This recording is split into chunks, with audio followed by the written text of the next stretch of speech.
Welcome Under the Bridge with your host, Yeticast. This week, our special guests are Popculture Minefield, MattVader74, and Sean Krummel.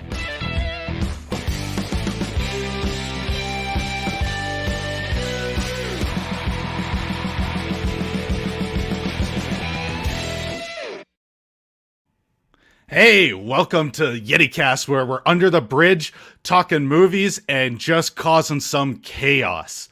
Before I start, I just want to mention that I've got a whole GoFundMe going because my computer is about to blow up on me. So if you're able to pitch in, $1 or $2, I would greatly appreciate it. And those links are in the description of the of this stream, so you can find all that stuff there.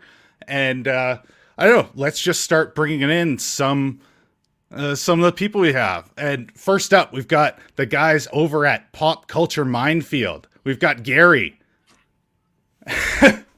And we've got Keith, who is helping us hit our diversity quota today.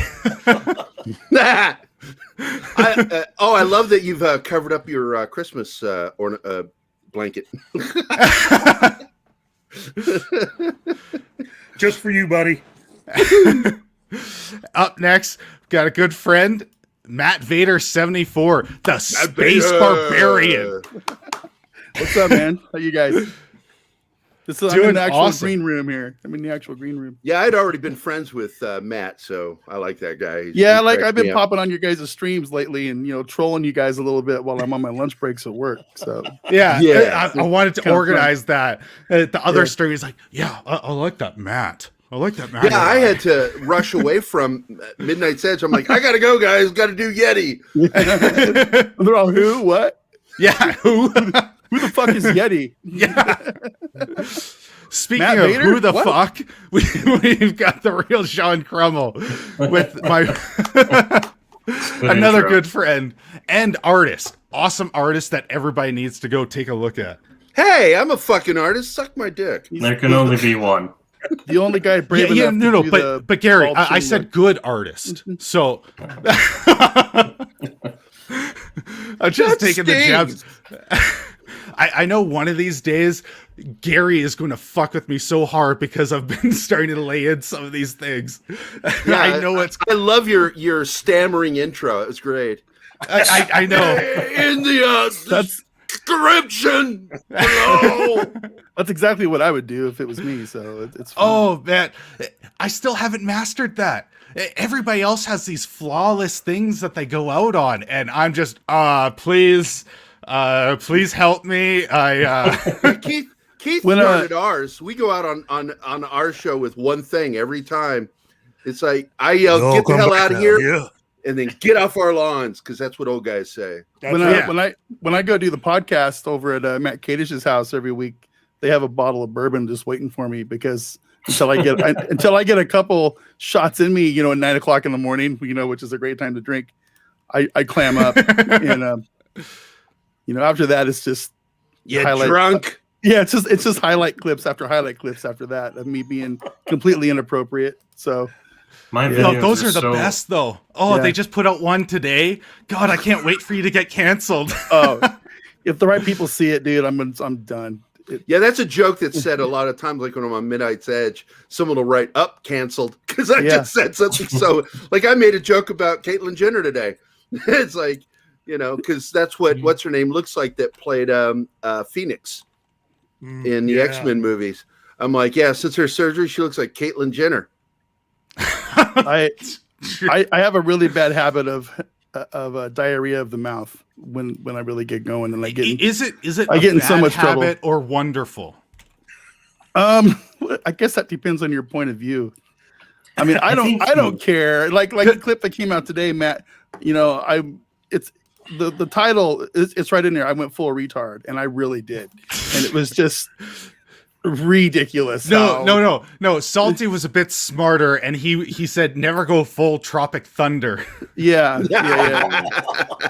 So I have a problem with words. I get so annoyed because people are so afraid of fucking words, man. And it's like Just don't empower people. Just don't empower people. No, not at all. I block people. My buddy John over at Entertainment Hackers, like, you shouldn't blog people. I'm like, fuck it. I'm going to blog people. If I don't like what they said, get the hell out of here. I don't want you on my page. Yeah. Most of the time, if you have a blue check mark, automatic block, because I know you're going to say something insane. Oh, and I'm just, what am I, Keith? Tell them what I am. You, sir, are a dick. I am a USDA prime choice dick. Grade A. I love grade A. That's right. Not grade F, grade A. And yeah. I think that the best way to be in this life is just be brutal. Don't worry about being honest. Just be brutal. I like that. That's good. And I say things with humor, so it makes it a little easier because people are like, did he really mean that when he called me a cunt? Yeah, filthy cunt. That's good. And for everybody who's joining, this is Gary. Send your hate mail to him, not me. I am not responsible for what he says. I haven't blocked anyone in 24 hours. Please do. I know. Okay, because I forgot last time to say hi to the chat and everything, I just want to let's say hi to a couple people. We got our friend over here at Cactus TV. Hey, thanks for joining. Appreciate it. We've got this douchebag. Right. Oh, sorry. I said the quiet part out loud. Gary won't shut up in the green room. Thank you, Matt. Oh, shit. Oh, he did say that. Wait, Fanzine's down there, too, taking a dig at me. Yeah. Fanzine's where I met Gary and Keith. I'm like, okay, I got to have these guys on because I know we can just get into things. Like it doesn't matter. It's things will go off the rails at any time. Oh, we got good friend and supporter Backyard TARDIS. We don't call it TARDIS. We call it Slow Time Machine. Hate mail to him. Hate mail to him. How many went over the head on that one? Didn't get that joke. Oh no, I love that. I'm gonna put all the hateful, toxic comments in a clip and then put that out just so it's convenient for people to cancel Gary us saying after. fucked up things. Like, is that new? Oh, okay, I was honestly surprised you were restrained on Midnight's Edge earlier. I'm like, dude, this is not the side I've seen from you. Well, it's because we had two people on that I didn't know very well. And one of them being Robert Meyer Burnett, who I want to grow up to be, even though I'm older than him. I just really admire that guy. And so I was a little awestruck, I guess. Not starstruck. I'm never starstruck. That's me. That's my job. Oh, yeah. Okay. I make fun of him because I'm friends with like movie and TV people, and I don't give to. I've like the first time I met Phil Morris, the guy who played Martian Manhunter and was on Seinfeld. Dr. Silas Stone on Doom Patrol. Doom Patrol. First time I met him, I fucked with him. I sent two women over to his table, offering them free signed artwork if they would go over there and compliment what an amazing actor he is, and then follow up with shows and movies that he was never in. Movies with Denzel Washington and stuff. And Phil was just like, I wasn't in that. I'm not. And finally they got to a point with him where he's just like, what is going on? Not one thing you said I was in. And then finally they started laughing and they pointed down at me, and he looks 50 yards down the aisle there at the convention and sees me, and I'm like, and we became friends because he's like, do that so well. It has like a wobble, a wave to it. I can't. It's like he's part rubber. It's like my thing with the pencil. Kermit the Frog wave. Can you do it with a pen where it looks rubber with the pen? Yeah. He is part rubber, part asshole. Yeah. Okay. Hey, Parrothead, thanks for dropping by. Appreciated that. And finally, we get to the comment of the day. Gary is a dick. Thank you, Greg. Salute. Oh, he's got a great channel, so make sure you check out Fanzine. Are you supposed to say scene or zine, you know? Like, is that a zer? There's a bit of a z to it. A z. Keith is the man, so you've got some love, Keith. It's just Gary that's He's draining just your sucking channel up to down. the black guy. Better not say shit about the black guy. well, yeah, it's the past not get canceled. Yeah, I was like, I was just gonna have Gary on, but I'm like, oh no, Keith is gonna save us. Yeah. Oh, okay. Keith is what gives the air of legitimacy to our show. Yeah. I thought it was Sean. He's the black friend. No, not that you this always show. talk about. I'm talking about Keith's to my show. Because we do Pop Culture Minefield, and I'm just an asshole. I didn't even want to do the show. I wanted to sit behind the camera and just direct and have Keith throw out information. You want to do this I don't YouTube believe thing? that What? for a second. Keith, Because tell him. No, there is no, because from everything I've seen with you, you like to talk. You like stories. You like going in deep in movies, and that's not a slight. That it's interesting. Look. Contrary to what he says, he is a perfect host, both as far as hosting shows, but he's also the perfect host when you go to visit him. He's an incredibly cool dude, okay? And him being a dick is just a bonus. So, Well, Keith and I are like best friends. We met at VisionCon in Springfield, Missouri, and I was like, "Holy shit, this is great! I've been down a black friend. I needed one." And so we started hanging out and talking. I would seek him out at the con. I fucking love Keith, dude. It's just like the minute I met him. Don't get me wrong, because I love Dave. I loved all the guys from VisionCon, and gals, but Keith. I connected with him on a level because I'm like, we are simpatico. There's something going on with us because we both love nerd stuff almost exactly the same way. and Gary is so funny. Somebody please clip that moment where he's moving his hand. Like, we both love. It's like, I'm jerking skiing dicks. now. Oh. Well, the other thing is, Gary is one of those guys that I think judges a little bit on how easy you are to get to laugh, and I'm an easy laugh for him. Yeah. So, Part of my goal of agreeing laugh, to the guys, show laugh. is based on the fact that I could make him disappear off camera when he goes back laughing. He would just disappear. And I would be so tickled by that. I'm like, that's funny. Okay, make sure you guys smash the like button, send out the link, share it so we can get other people in here, make it maybe go far and wide so they can hear my stammering, and then cancel us all afterwards. Yeah. It's like One of these days I'll get it right, I was gonna say I need a new black friend too. Keith, you want to send me an application? you got it. You're in. Oh, We'll be doing interviews on Wednesday. I moved to Las Vegas 10 years ago, and it's a weird little valley, but I haven't made a lot of friends. I've kind of replaced all my people that I knew in the real world with online people like you guys. And You know what? You are good for the rest of the month of February. Okay, good. Because, I lost my work wives, I lost my gay friend, I lost my black friend, and I haven't found a lot of these people to replace those spots left on the roster. I'm your go-to guy because I've got a gay son and a trans son. Okay, So, well, I don't know if he's serious or not. Like, no, I am. I don't My know. oldest boy is really gay. I mean, he's like, oh, honey. super And- gay. I think we just saw him slow down and caught his tongue for a second. I think there was a moment there. No. Sean's all okay, guys. I'll see you guys later. I'm on the wrong show. I trying to can't become- stop looking at my gray hair. I'm trying to be a recognized comic artist. I want to be taken serious. Look,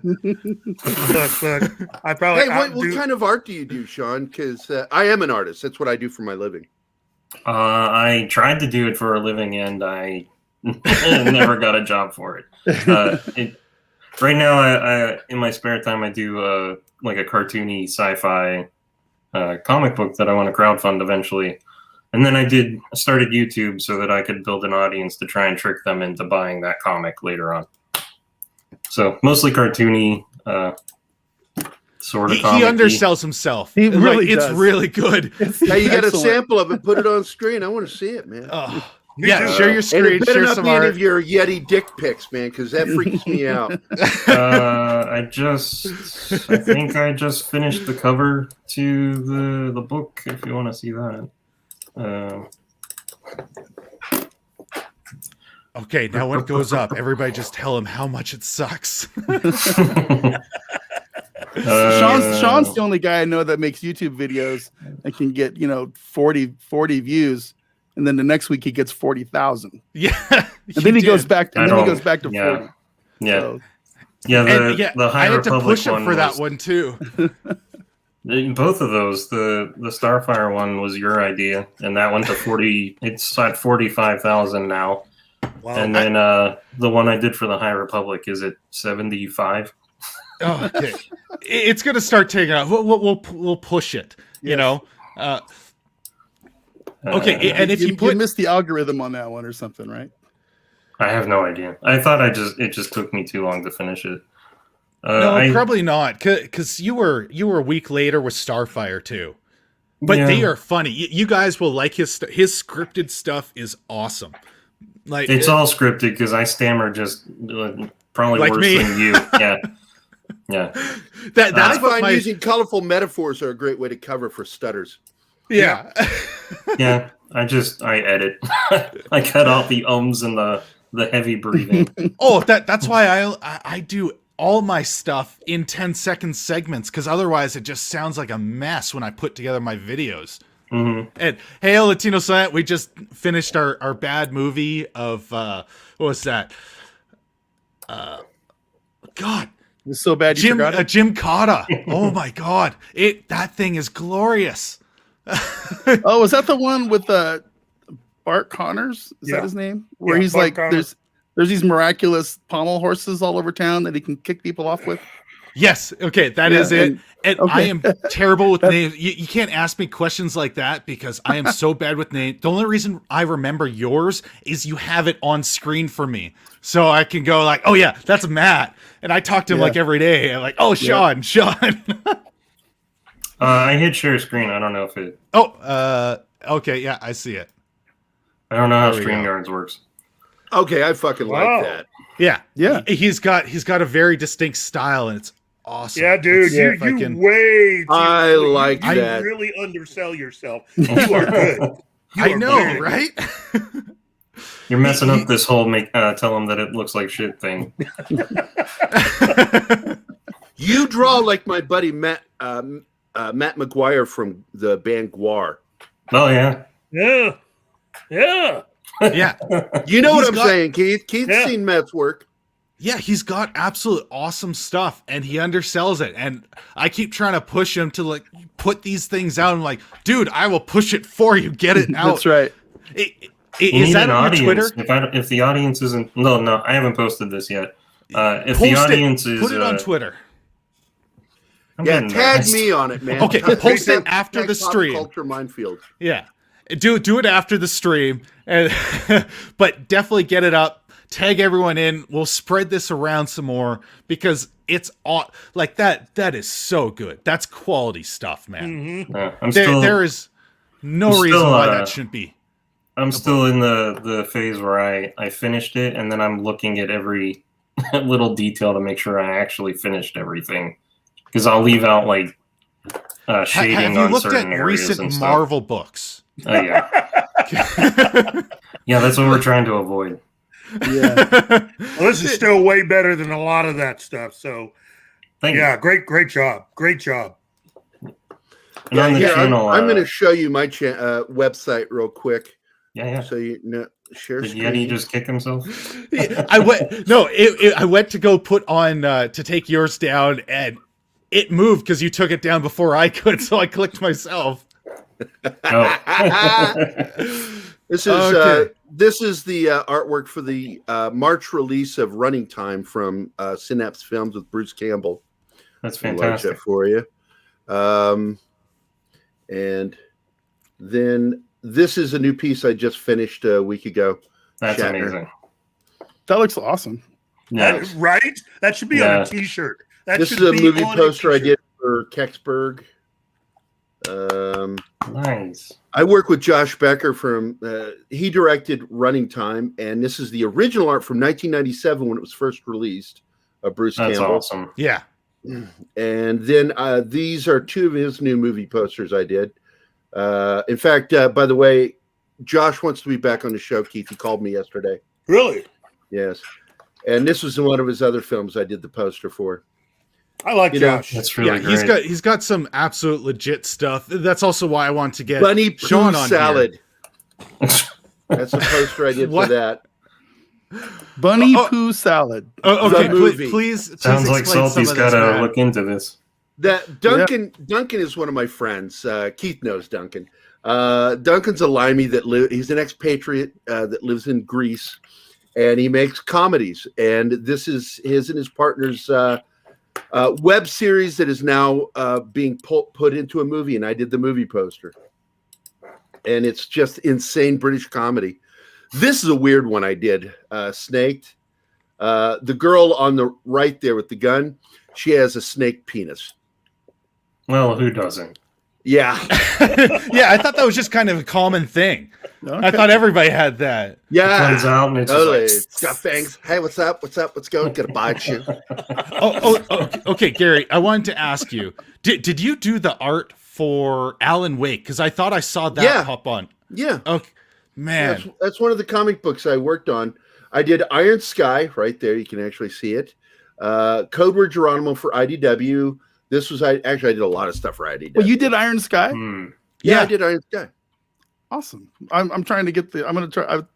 I can't talk right now. I love. He's I'm starstruck. Matt is starstruck. No, that's legitimately one of the movies I'm thinking about suggesting to the crew that we watch here soon. Well, it's Iron Sky is so funny, the graphic novel, because if you read it, the writer writes this introduction, and he's like, Gary just sort of like walked into the room and said, I'm doing your comic book. I'm the only guy that can do it. And that's how I got the job. It's like, I'm a military guy. I know how to draw Nazis. I'm doing your comic. And of course, the cover for Did that you- book, Did you refer to yourself? Camp training? Did you refer to yourself in the third person when you made that announcement? When you went in No. like that? but I do that. People, fuck you, know, I Matt. You're the saw one that who today. did that. I'm like, when I'm posting as Popculture Minefield, I have to refer to myself in third person because we don't really want people knowing who it is that's posting.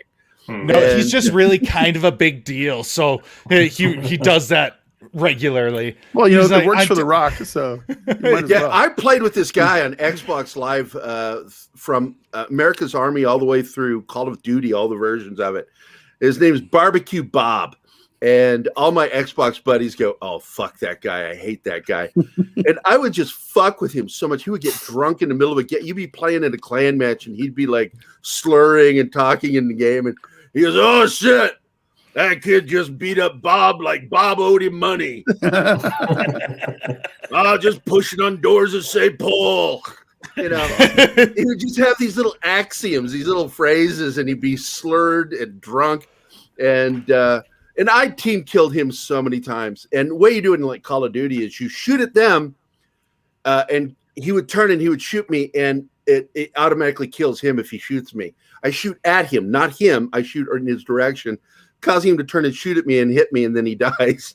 And I would do that to him in games and clan matches because I'm a dick. There's a theme here tonight. And Hale Bikini 90, he's another great guy, does some awesome art too. Wow. Yeah. Cool stuff. starting Nice to meet you, McKinney. Hello. And Parrot Head asked, does he make Liberace look like he's in the closet? I'm assuming he's asking about my I didn't son. see that. Benjamin. Oh my God. Ben, when he decided to come out, it was really funny when he came out to me. I was the first person that he came out to, and because he knows I'm really acceptive. I don't give a shit about people and whatever.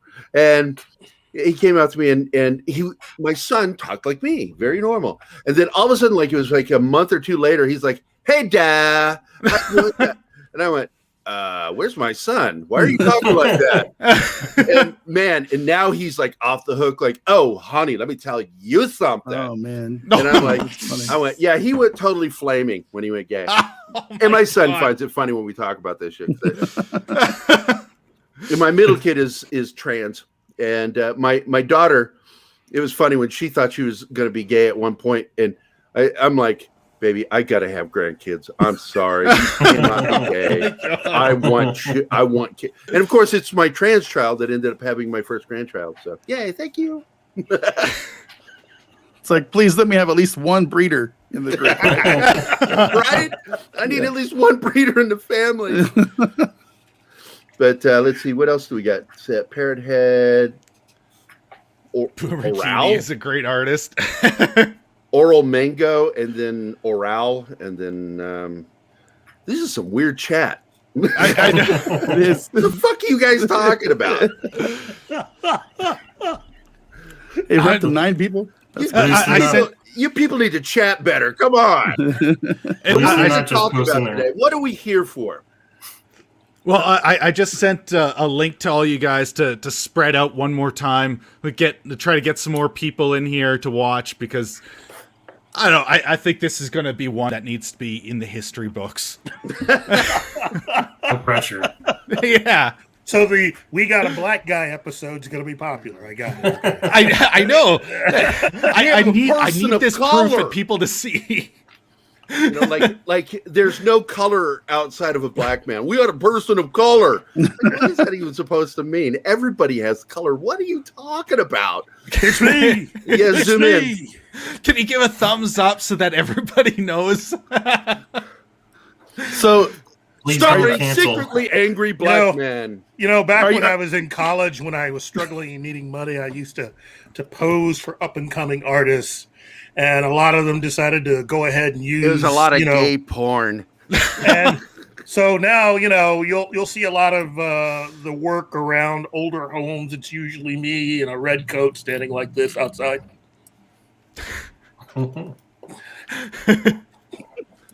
Keith is black. Yeah, what? I've said that on our show. It's like he'll say something and I'll go, wait a minute, you're black? You need to turn up your contrast. So you can automatically play a bass guitar, right? Something like that, yeah. Yeah. That's so racist. I can't It is, right? I said that. There. we're getting rid of the racism. Matt Vader's He's gone. done. It works that I fast. said he was good for the rest of the month. Yeah. No, that's right out of South Park, man. Don't you ever watch South Park? Oh, yeah, with Token. Token, Oh, my yeah. God. I can't play bass. What do you mean I can play bass? No, Yeah, I trust me, gotta, Token, I you're gotta black. show You you can one play Oh. more picture. See, share a picture. I did invite a woman, so I didn't save us from being toxic males. I'm sorry, guys. Well, one I'm of you is so going to sorry. have to identify as female, and then you'll be covered. Here you go. Oh, you got to uncover it. You got it there. I did this painting for my book, Vindicated Ink. Okay, and you can see the prosthetic leg down there. And I was so Yes. pissed. My BFF, the one that calls me fuckface, walks up and he goes, "Oh, did your first gay porn DVD cover? Awesome." Yeah. So I never released this artwork. I was like, motherfucker. Oh my god, he screwed over your thought of the art so bad. Yeah, that was a painting. you I wouldn't put some release time it. into. That's a real painting, you know. It's probably hanging in some gay bathhouse right now. I'm like, you motherfucker. People are using it as target practice. And then when I said something about it, when I said something about it to him, I'm like, God, man, before you say something like that, say something nice first. Jesus Christ. And he goes, what, did I bruise your vagina? I am so glad Keith caught that reference there.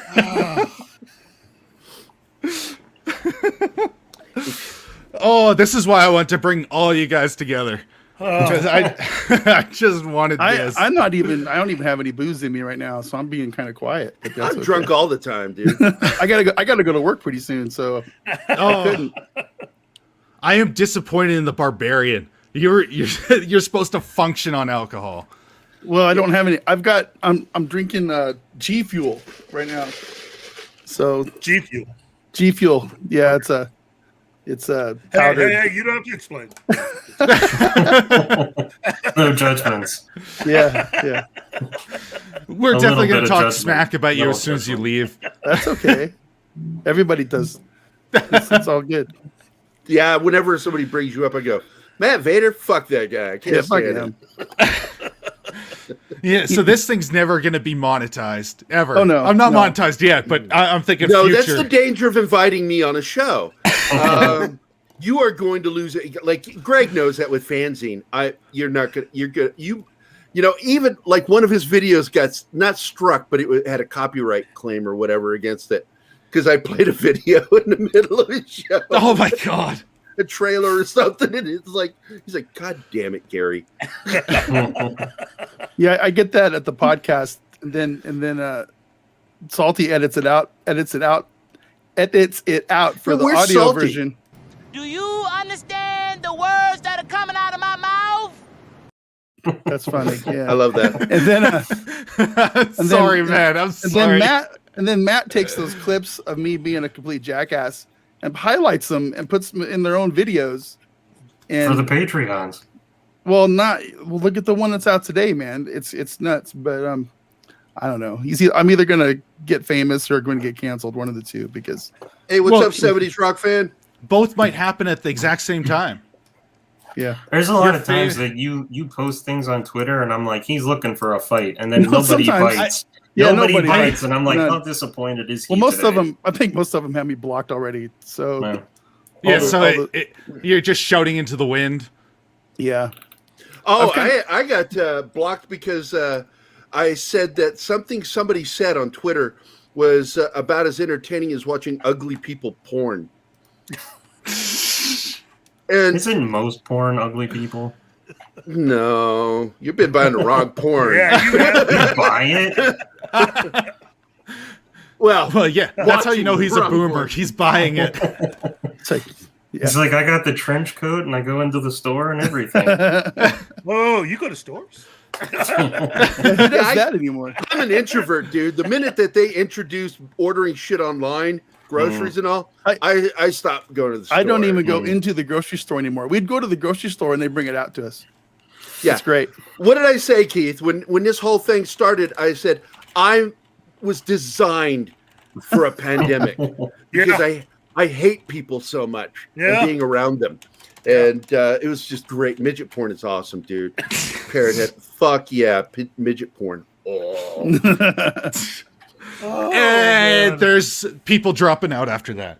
Just losing I didn't thumbs. think Parrot head said it. The views are just like womp, womp, Midget womp. porn is awesome. I don't know what you guys are talking about. I'm saying it's awesome. Yeah. Fuck Yeah. you, Matt Vader. Yeah.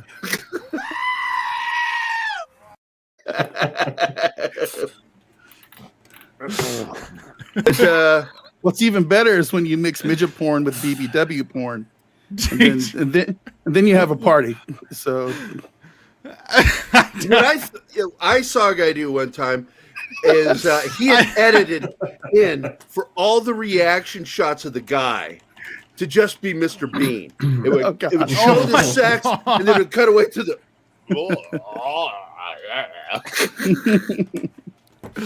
That really cracked me up. It was just fucking porn with Mr. Bean.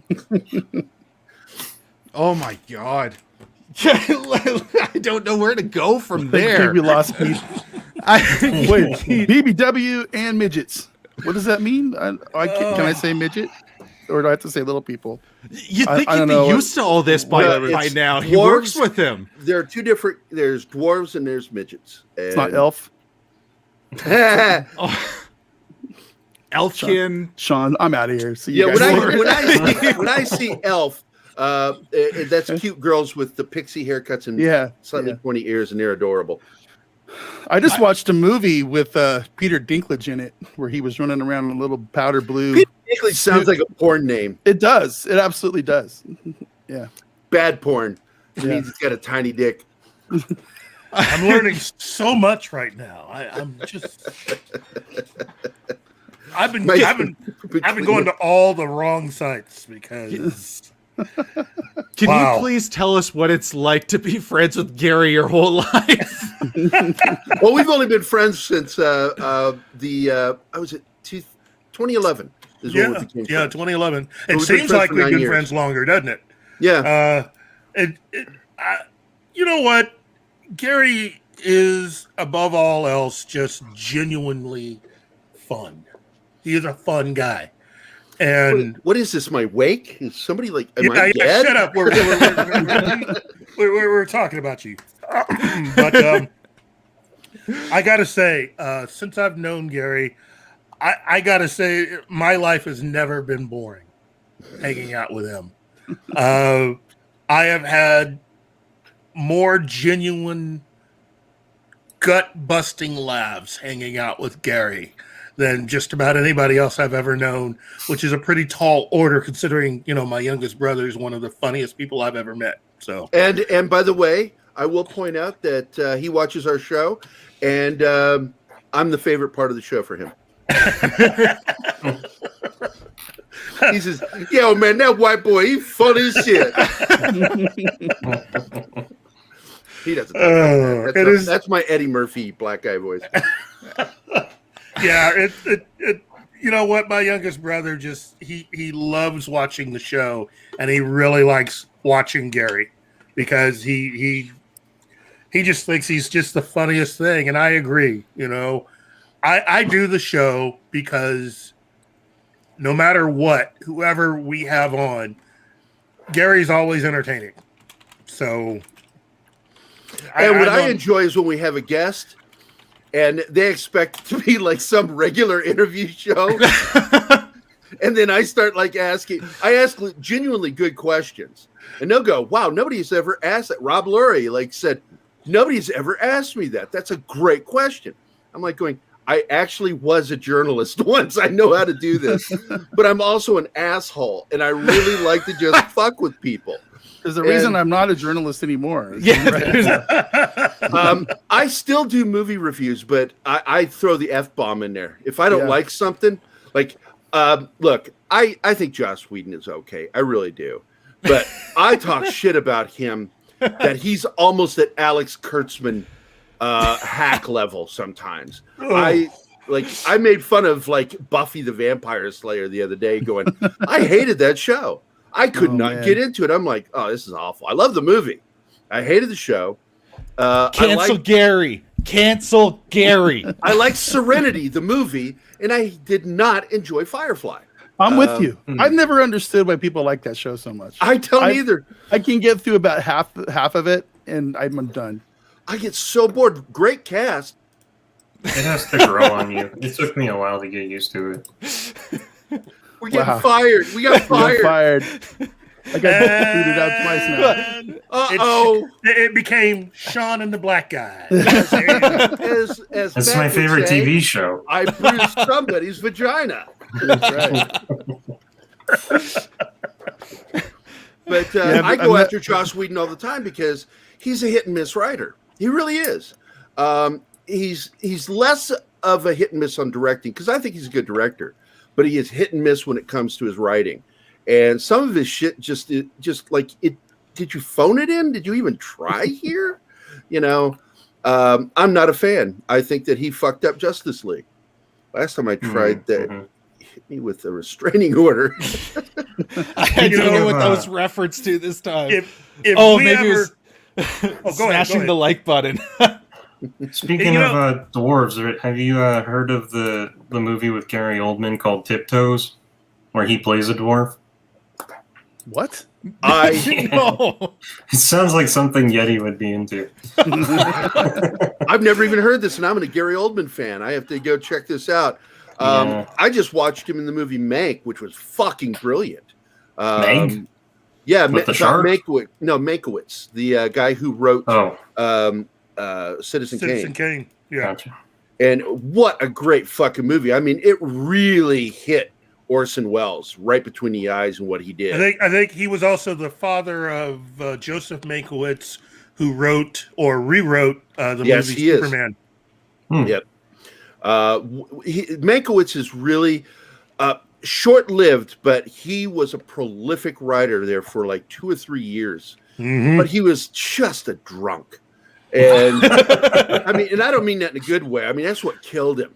Yeah. He was a drunk. He was not an alcoholic. He was a falling down drunk, and made an ass of himself, destroyed relationships, just such a prolifically awful person from his drinking. And Kind of like David God Jansen. damn it, it culminated into one of the greatest scripts ever written. Mhm.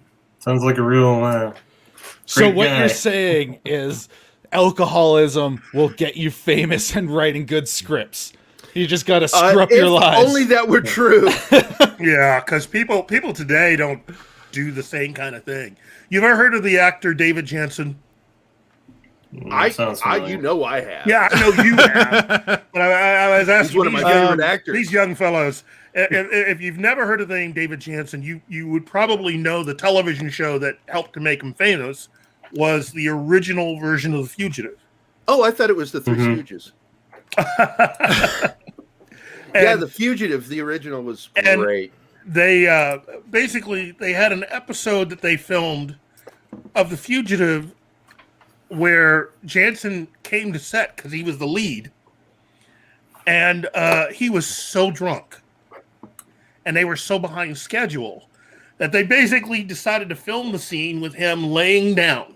So instead of having him walk into the scene where he's in an office setting, they laid him down and then took all the furniture and turned it on its side and basically made it seem like he was leaning against something, when in actuality they were filming it because they had to lay him down. He was so drunk. And then Adam was West crazy. and Burt Ward walked by on a rope. You know what? They could have, but I think the show was already off the air by then. But it was one of the biggest. The Fugitive television series was one of the biggest shows out there. The final episode did almost like the final episode was to that generation of TV goers what the final episode of MASH became almost like 9 years later, 10 years later. What years was The Fugitive on? Because I don't remember 60. watching it. I think it started in 63. It was the 64, boomer years. 64, Yeah, that 64. wasn't me. I was born in 1970. It was. so that was It before started my in time. '63 and ended in '67. Yeah. So I was born in 66. See, this is one of those things about growing up when Gary and I did, because you didn't really have cable in the beginning. You had a lot of television shows and a lot of movies, and you had to fill time on television. So rerunning certain TV shows became a thing. Syndication was king when Gary and I were growing up. So you could be watching in syndication in the afternoon old episodes of a show like, say, the Brady Bunch. Yeah, I remember And then coming home from depending on- school and it would be Brady Bunch and Gilligan's Island and But then you stuff would like turn that. on your TV depending on the night and watch new episodes of Brady Bunch. Yeah. Okay, so Okay. how did you share whether or not you liked a show? Did you have to go through Morse code? No, you talked to other kids you knew Yeah, back in school. Oh wait, Just write angry talking letters to the in magazines. person? I had like 12 friends in school, including our producer, Jim Woodward, one of the guys that was a producer on our show, Craig Edwards. These are all guys I grew up with in Virginia. Keith knows a lot of my childhood friends. And we would sit down in the mornings before school on the bleachers and talk about what we just saw. Oh, You well, know? good for you. You had friends. Look, I can't help it. Nobody likes you, dude. You know, the kind of talking that you have on shows like this is the kind of talking those of us that actually grew up in the 70s would do before school, during lunch, and after school. Yeah. You know, so that's the reason why Gary and I are so good. Well, that's the reason why Gary's so good at it. I'm the trigger. You know, you're the bullet. You know, because Keith knows I do this to him on the show. I will start. I'll be funny. I'll say something stupid, but it is absolutely designed to trigger him into throwing out a ton of information. And Yeah, I will just shut up and just let he him do puts his thing. he puts things together like no one else. Keith is awesome at, Yeah, I at figuring describe out. him as the guy that when you open his closet, there's this big cork board with photos and notes and yarn stringing, connecting everything. That's Keith. Just ignore all the stolen heels from women. I just What like can I to say? eat and drink out of their shoes. But it's not the whole shoe. It's just the heel. It's just the spike part. Just the It's the heel. weirdest crime ever. They make great weapons. we don't understand the fetish, but we respect. I like to put them in my shirt. They make my titties stand out. But and Matt looks like what the fuck did he just say? it is weird to think about how, at the very beginning of the 1970s, a lot of what we talk about normally is not something that was very much on the radar within the entertainment industry, partially because the studios were dying. And once you get to 1975, things change. Cocaine. 1975 is when 1975 is the year that you had Steven Spielberg step up and actually actively start what will be his incredible career. This guy basically does for directing and connecting with audiences what the film Star Wars would do for visual effects. Mhm. And despite that, he still doesn't understand irony. You could tell they worked together a lot because as soon as Keith was starting to drop info, Gary just like backed up. He's like, okay, I know when not to joke. He's about to lay some knowledge on all you. Well, I've got a problem with Spielberg. A personal one because he messed with my boss. And but when it comes to filmmaking, he has a very distinct lack of understanding of irony. And he's not the only director. Ridley Scott doesn't understand irony either. And I find it funny because the film that made Steven Spielberg has some of the best irony in it, Jaws. And but they have throughout their careers a lack of understanding and use of irony in their films. And for me, to be a good storyteller, you have to understand irony and use irony, because irony is what makes the best storytelling. What's an example that? Well, a joke is a joke is a good example of irony, and because a joke has to be told in a very specific way, and the punchline, dramatic irony, which means you build up to this event, and when the event happens, it is the opposite of what everybody expected. Mm-hmm. And that is what a great punchline is in a joke. And jokes are one of the best examples of how to make films, because a film should be structured the same way a joke is. Do you know what makes a joke really good? Explaining the joke. Yeah, I say that on my irony, Facebook page. I don't get it. What does that even mean? I'm like, if I have to explain this to you, it's not going to be funny. So go ask somebody else, and then I can be free of worrying about it. Just do what I do with my wife. I rapid fire the jokes, and she rolls her eyes until I land one that actually makes her laugh. So irony is when Luke Skywalker through the lightsaber. Oh, Right. That is not irony. No. That is just horrible writing. kick Vader. Everybody. Keith knows. Keith was there. Bring him back. Keith was there when on my Facebook, I upset one of our close friends, Travis Aiken, because I went after The Last Jedi. I just went after it with an abandon, and I mocked it viciously and rewrote a lot of it. This is how it should have gone. And but I was like, this guy uses this. What is it? What do they call it? Expectation. What do they call that? Subverting expectations. Yeah, subverting expectation. I said that's called fucking irony. Stop calling it something else. It's irony. If the fact that you don't know that subverting expectation is irony shows you shouldn't be writing. Mm. And that's the thing about Rian Johnson. He contributed a little bit to that script, but that's actually a script that was put together by committee. Mm. Okay, Like pretty much all the Star Wars is now. yeah. Yeah. So Kathleen and her friends put that whole thing together. And Well, is that her pack of lesbians? What does that mean?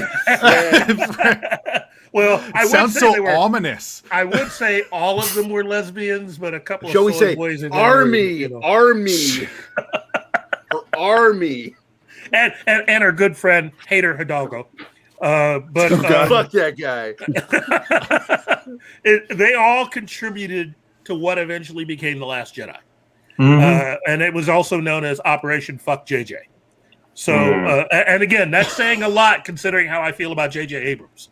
And he wasn't even the boss. It's like he was asked to make a plan. Yeah. Make a plan. So go ahead, Keith. Keep going. I just wanted to throw that in there. Yeah. But they pretty much knew that after The Force Awakens, they decided to just lose their shit and write Last Jedi. And which is what they did. And Rian Johnson's job was to basically take a few notes, add a few things here and there, to basically act like he wrote it, but he really didn't write that much of it, and to basically do what the story group and Aunt Kathy were wanting him to do, which was to basically put the dagger in the heart of Star Wars and change everything up. You must kill the past. Oh boy. Yeah, Luke Skywalker was the enemy. Yeah, unfortunately. And He still by the is. way, that 70s rock fan said, can confirm, born in 1963, we used to talk to each other about shows. My friends and I would get together to watch each week's episode of Star Trek, etc., in person. Exactly. That is what we did. What the hell? Oh, my God. Well, when I was in high school, I met my best friend because I had a Star Wars magazine on my desk. And he kind of like popped up across the room and came over to me and was like, "You like Star Wars?" And I was like, "Yeah." He's like, "I got a Yoda in my pocket." And I was like, "I got a Millennium Falcon in mine." And That's how was you do it. fandom. That was awesome back in the day. I miss when things weren't so mainstream. This reminds me of a cartoon I did back in high school that got me in trouble with school. I got suspended over it. Yeah. Now, Parrot Head from the cartoon. chat sent me this. I just want to give him credit so people know. But go ahead with your story. Parrot, you'll appreciate this. I did a cartoon in high school that was called Star Wars: The Amplifier Strikes Again. We had characters like Dark Bladder, Old Bendover and Doomy, Hands Only, Princess Reatard, Luke Streetwalker, and they carried vibrators, and that was what got me in trouble. I drew the scene at the end where he goes, "Oh, where's my vibrator?" And then you hear Princess Reatard off in the corner going, "Oh, hon." And they didn't appreciate that? No, school did not appreciate that. You shouldn't be drawing things like that on school time. You have to understand that in the 1970s, there was also this whole thing with X-rated films because you could advertise Fritz the cat. Yeah, you could advertise Yeah. X-rated movies in the newspaper with regular features. Yes, you could. And a lot of movies, X-rated films done in the 70s, they started doing this thing where they were taking on popular IP. So you had Alice in Wonderland, but you also had Flesh Gordon, which, again, that's still, that whole movie. That's definitely a bunch of, look, they can say whatever they want. That's a bunch of Flash Gordon nerds there who decided to just stick in some sex. That's basically what that movie is. Oh, shit. Speaking of Flash Gordon, Buck Rogers, did you guys see the news? Yeah. No, I didn't.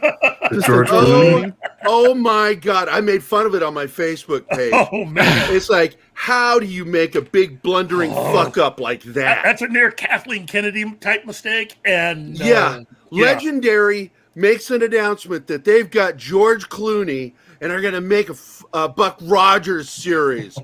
And then a day or two later, Buck Rogers' estate says, you need to take all that back in public and apologize because we sold the rights to what's the company? It's another big studio. Yeah, another big studio got it, and they've had it all this time. Yeah, they've had it. It's like, how do you make that big of a fucking blunder? Just wait till they try to reboot Flash. Jesus Christ on a cracker. If I known we were going to be talking about porn, I would have scheduled more time. I think I hear you searching porn right now with the And cookies. no, No. that's not me. Click. It's not me. Hands up. And we could have had Axel Braun on and really gone going. I've always wanted to meet Ron Jeremy. I think that dude is so fucking awesome. I'm like, how can you be so fucking ugly and be one of the biggest porn stars in the history of the he has a little advantage. Thank you, honey. There you go. Now you know why she likes me, because she's just as fucking crass. There you go. We have the female perspective on that. Looks like fucking Mario from the games, but yet that guy can play some plumbing. Guys, listen. I don't even feel like I've gotten started because Jerry won't chicken ever. Shit! You won't ever shut the fuck up. But fuck you. I have to go to work. I got to go do the real world job, and I got to bail. So it was nice meeting all of you guys. And wow, you're making me real big. This is a sad moment. Fucking this is man. a big dramatic moment. You got to tear up now. Tear up. Anyway, I'm just saying I got to go. I want to plug the show real quick. Come watch the Salty Nerd podcast. We do 3 shows a week over there, and we release episodes every Monday, Wednesday, and Friday. And that's at saltynerdpodcast.com and saltynerdvideo. Oh, you definitely have to have me on that one, because the name says that Gary should be on there. And I'm going to be streaming some video games and stuff on the channel as well over there too. So come check it out. Well, take it easy, man. It was really good doing the show with you, man. Nice to meet you, man. I was really looking forward to doing this. All right. So yeah, they legitimately have an amazing podcast. Can't say that enough. They're great. He's also got his own YouTube channel, and I've got links in the description of the video. So make sure you check out, subscribe. I'm just firing to that one up, so it's fun though. Yeah. All right, guys, but I got to go. I really do have to go, so I'm going to get Take out it of easy, here. man. Okay. See you later. Thanks for coming. All right. Bye-bye. That's what she said. She's never said that to you. Oh. This is sad. It's such a good kind. It's more like, oh my God, thank God you did that. Thank God it's over. It's done. It's over. What are you doing? Evil has been quiet. What are you doing back there? And Sean there with his bookcase full of books he's never read. The top, these 3 shelves are all DVDs in the middle. Sorry. You cheater. You don't even have books. And then these are all books. That you never read. I've read some of them. These are all my wife's books over here. Yeah. Now look for the secret dildo on The cabinet. shelf. Yeah. Just like the BBC. Mm-hmm. Did you guys catch that? Yeah. Live on air. Oh my God. It's like a Where's Waldo. Yeah. Yeah, one time I was doing a show and one was sitting back there behind me, right next to TV charging.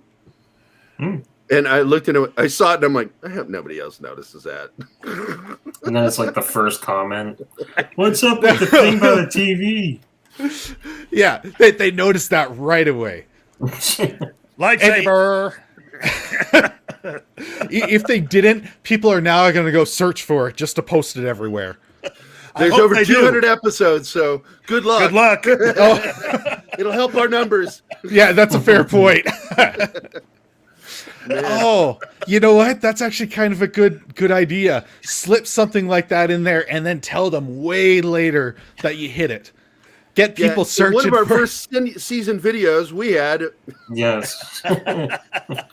Try to find the video and the object. I wouldn't even say it's first season. It's somewhere in the past. So good luck. To get all the views. You're looking around for it again? No, I was looking at Baby Yoda. Looks like Robbie the Robot to me. Well, that's Robbie there, but I also have Baby Yoda. No. I love my Baby Yoda. No, I have pumped it that into too. a fireplace. Oh, yeah. Yeah, if you want to hear some some crass and hatred just start talking to Sean about Baby Yoda. That's here good. we go. This was the first one that she gave me. It's this is like mentally handicapped, Down syndrome, Baby Yoda. My God. That's awful. And this is the next one she got. And I actually put that one in the arms of the other Baby Yoda. Tough Baby Yoda.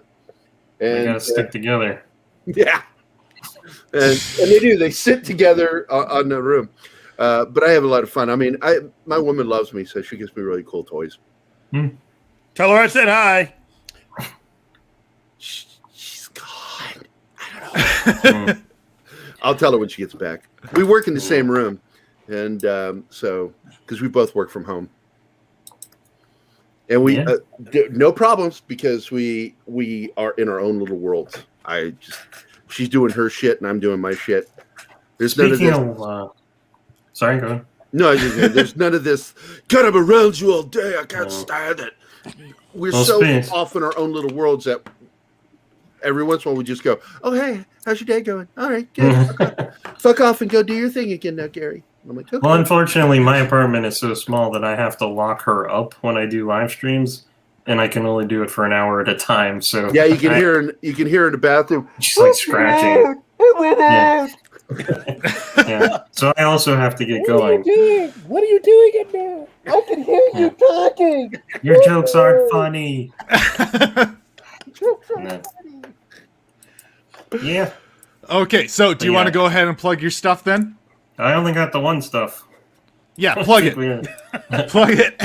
It's just a YouTube channel. You can look for me. Really just search my name, Sean Krummel, and you'll find it because there's not many in the United States. Am I going to have to plug your own stuff? I don't know what you want me to say about it. I do comic review videos where I add sound effects and dumb voices, and sometimes I make my wife do funny voiceovers for it. And then most of the time lately I'm doing either redraw videos or my High Republic video was like a thesis paper on character design and why theirs suck. So you can watch that if you want. He's underselling it. Go watch it. It's funny. They're hilarious. I just subbed. So yeah. Watch the Starfire one. That one's more snarky and really what people want more of, I guess. Well, you have a very deadpan voice. You I have resting bitch voice. You remind me of Mr. Plinkett. Well, at least you didn't say Seth Rogen. I get that once in a while, and I'm like, just die in a fire.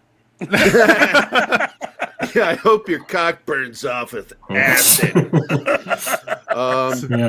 When you give him enough rope, he can go off on things, and it's salty and amazing. Well, you just give me enough time to think about a subject, and it just but we don't have all day. Yeah, me ponder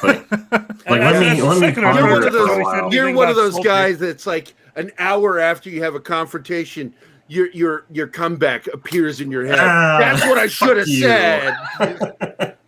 I should have said "fuck you." Yeah, no, that's it. Yeah.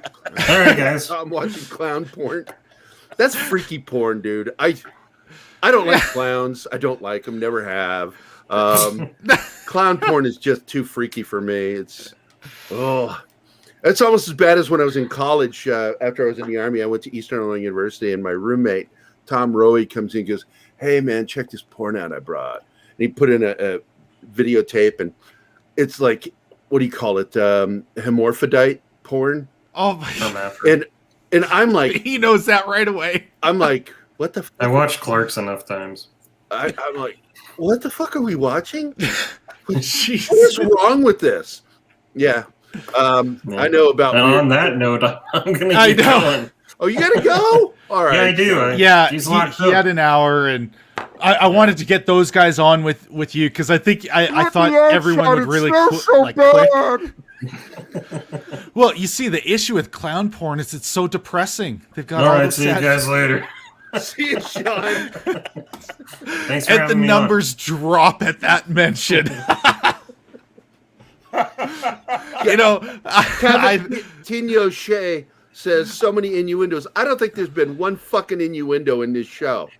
Not one. Everything was said very directly. We were No very, very innuendo. clear. There's no gray area. It is all full on. It's like, if I were gay, I'm flaming gay. So, hermaphrodite prawn. Oh my god! It was nice Yeah, meeting it you, was- Sean. Oh, we've got. Let's. Oh yeah, thanks, Sean. Yeah, it was great to have you in here. And okay, I don't know if you're still able to watch, but make sure you go put out a tweet with that design you showed us earlier, because we'll spread that, because you heard it from the legitimate artist. It's That's right. good. Friend me on Twitter and tag me. Yeah. It's I've had to push him a bunch of times to get some of these things out. He doesn't do a good job selling it himself, but I'm like, dude, this stuff is amazing. If you put it out there, people are gonna come. You know? That's what she said. I was just thinking the same thing. It's like the word "cum" is ruined. Thanks to it's the sex. Given how many times we've used that word, plus words like salty. Yeah, salty. Oh yeah, like back in middle school, Mr. Dernbeck, God rest his soul, he's our science teacher in 7th and 8th grade, and he said that sodium makes up this large percentage in the human body. And this one girl, I remember her to this day. I worked with her at McDonald's too, and she says, "Is that why semen is salty?" And there was just this dead silence, and all of us guys slowly turned to look at her. And she's like, "What?" And we're like, we're 14, man. When that happened. I don't. Man, there's 70s. It was the 70s. That's what it was. That was 1978, man. It was also the same year I got introduced to Billy Joel. Billy Joel and Semen is Salty. 1 year. You kids missed out on a lot. The year of 70s. Superman, too. That's right.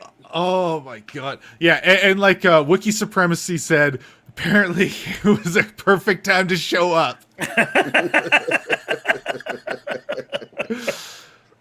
Yeah, that's why I wanted this. Like, yeah, I know this thing could go off the rails, so I want to get everybody that can just flow look like that. behind me. That's my woman. Oh, hello. You know, I was really hoping she was going to terrify you without you seeing. Like, I just thought she was going to mess with you. I never know what to expect with her, because she will just blurt shit out. She's got like Tourette's or something. Tell her thanks for the flash. She says, "Thanks for the flash." Keith said, "Thanks for the flash." Was it her boobs? Was that it? I was going to say. Yeah, it was your boobs. So, Okay, do you guys have any terrible movies that you love? That ones that are just bad, but you keep going back to watch because they just... I absolutely love 8-Legged Freaks. I love that movie. It's not a great movie. It's really, but I fucking love that movie. Ed Wood is also a great film, but I also really enjoy some of Ed Wood's movies. Yeah. Plan 9 from Outer Space, I own 2 versions of it, and I enjoy that movie. It's so bad. I haven't seen that one in a very long time. But I have they the kind of original, made it campy. and then I have a colorized version. What's that? Oh, for Eight-Legged Freaks. They kind of made it bad. Mm-hmm. Yeah, it was intentionally done to be campy. Yeah. So, but that's what hurt it in the box office. Yeah, but that's the fun part. The whole campy thing. That's what makes making it the enjoyable. Spiders make noises. Yeah. And I'm like, are you fucking kidding me? Mine is Santa Claus versus the Martians. I love that movie. I love it, but it's bad. I mean, it's bad. And that's only because I was indoctrinated to love that movie, because back when I was little, living in Ohio, for some reason, every Christmas, that movie got put on, and it was I hear you typing, so you're obviously No. I was gonna say you wanna Google Pia Zadora. No, I actually watched Santa Claus versus the Martians, and I was trying to do a whole live roast on it. Oh, So, because my whole channel is kind of trying to do roast things and bring the comedy. So I had a couple guys on, and we started watching it. And it's supposed to be a public domain movie, but it ended up getting claimed several times while we watched. And so we only got halfway through, never got to finish it. But oh man, that is a glorious movie of horrible proportions. It's on another level of it has its own smell almost. It's so yeah. Like I don't know what was going on there. Like I don't know what they were thinking with that thing. It was 60s. It was the 60s. It's just that's all you look. As someone that grew up in the 70s, let me just say it was the 60s. Was it like too much LSD? No. More like too much LDS. But again, there's a lot of stuff that just got put out that you just have to let it go. You either got to say it was the 70s or it was the 60s and just let it go. Yeah. In the 80s, it was just somebody trying to get a rise out of somebody else, somebody spending money. They gave you $2 million to do something and you only spent $500,000 of it, and the rest of it was booze, chicks, and drugs. So. Well, that seems like anything Mickey Rourke would have done. Half the budget is going into cocaine. Yeah, but he did start out as a very good actor. And he was in some legitimate stuff. But and even one of his movies, Oscar Academy Award nominations. But the thing is that eventually, when you decide to not only be an in-demand actor, but to also attempt to box, that's a whole different thing. Oh, there's a couple actors that have pulled it off really, really well. Yeah, well, that's dangerous, though, because as an actor, you make your money with this. In boxing, you can't afford to have this hit. So what are you doing? I mean, it's not like Michael Jordan deciding one day to go play baseball. That's not the same thing. I mean, as an actor, that's just if you had to pick the worst thing to do, if you decided to do something, boxing is definitely right up there. It's not like you're driving a car. It's not like those particular, we went through a whole period where actors thought they were going to be race car drivers. That's a different thing. All that's going to do is if you mess up, you might die in a fire. But that's your entire body. There's nothing left. Well, I've got a bunch of Killer respect for Killer Clowns. I want to point this out. That is absolutely one of my favorite films of all time. And yeah, it is a bad movie. But it, again, like Eight-Legged Freaks was done that way on purpose. I like the black dude. He is cool. Yeah. The first Evil Dead was actually kind of cool, dude. I mean, I know what you're going for, Wookiee, but you got to understand something about the first Evil Dead film. That movie was a testament to friendship, to love of film, love of horror, family. I mean, that's all of what went in behind the scenes to the making of that film. And then Tommy Smothers. Yeah, did they make that on? It was a small budget, and it was just a group of friends, and they like, oh, okay, why don't we just make this movie together? They kind of went out and they bought out a store. I think it was of corn syrup. Is that correct? Corn syrup, which is one of the ingredients for fake blood. And they also family members, because Bruce Campbell's stunt double was his brother, who happened to look like him. I did not know that part. Yeah. Yeah. So, You know, it's really a group of friends, all of whom went to school together, and they started making little films and mainly did something that I thought was really cool, where they would remake shorts, specifically Three Stooges shorts. They would just be a group of high schoolers that would go out and remake some of the Three Stooges short films. And that's where they came up with the term called shimping. Yep. You know? Fake shipping. Fake shipping. And these are, look, they made that film to a lot of people today may not look Share like this much, image, Yeti. but You know, I just clicked. I should have, you know, you just said share. I'm like, oh, okay. That is I should actually at the worry when you premiere. say that. This is the premiere. The guy on the left is my buddy. He's one of my closest friends, and Keith knows him. That's Josh Becker. And he grew up, he's part of the Detroit Mafia. Mhm. He's the one who started making films before Sam. And Sam learned a lot of stuff off of him. Sam is younger than he is. He grew up, Josh actually was in the same class as Ivan, who's Sam's older brother. Yep. And then their youngest brother is the only actor of the family, Ted. So, and that seems to be, that really seems to be par for the course for a lot of families that do that go into filmmaking, because it's the same way for the Gunn brothers, who grew up in St. Louis. All of them went into filmmaking, and the youngest of the Gunns became an actor. Well, this photo is from Detroit, and notice the title of the film, if you can read it there, is Book of the Dead. Mm-hmm. This was the premiere, and I love this photo of Josh and Sam before they were anybody. And Josh was already in Hollywood. He went to Hollywood early before any of them. And Bruce and he are, like, in real life, the best of friends. Josh lived on Bruce's property for a while. Mm-hmm. In Oh, Oregon. wow.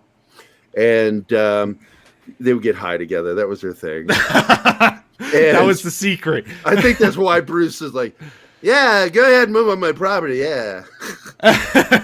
That'll be great. And Bruce is like, Josh always liked that I was one of the few people who could insult Bruce. Because I slammed him a couple of times. We went to dinner at this Chinese restaurant in Urbana, Illinois. And hey, Mad Mardigan. Hey. So Bruce is sitting there, and Josh and I are having a conversation about a Newsweek article about how many Native Americans were killed during the Plains Wars, and they had an exaggerated number that was just insane. And Bruce turns around while we're talking, because we're actually like historians. We studied history. And Bruce jumps in there and says, oh, man, did you see that article in Newsweek? And I turned to him, I said, shh, Bruce, talk to the other people. Adults are talking here. And Josh started laughing. And then, like, later, that was when he made the announcement. This is back in 97. Made the announcement that he's moving to Ashland, Oregon. Is that it? Yeah. And he's like, yeah, I got to get out of Hollywood. I said, yeah, there's a lot more room up there for your ego to grow. And Bruce was like, oh, my God, you were being such a dick to him. Oh, man. Speaking of dicks, we got Mad Mardigan. Hard news to me. I don't think we've met. Do No, I no, follow I you haven't. on Twitter? No, I haven't met either one of y'all before. I haven't ever No. been in this circle of YouTube. Yeah, that's why I brought him in, because I think you guys will be good friends too. He's going to fit your sense of humor real well. Yeah, I'm a dick. Wookie, I see you in the chat. What's going on? Yes, the Goblin King is here. Oh, It's fucking Wookie. I used to do this. Great I used to- 80s background. I like that. Oh yeah, no, I guess came from Street Smarts. I do a stream like I guess I ended it where we watch old like after school specials or whatever from like the 80s and 90s and just like rip into them. Today was a rough one.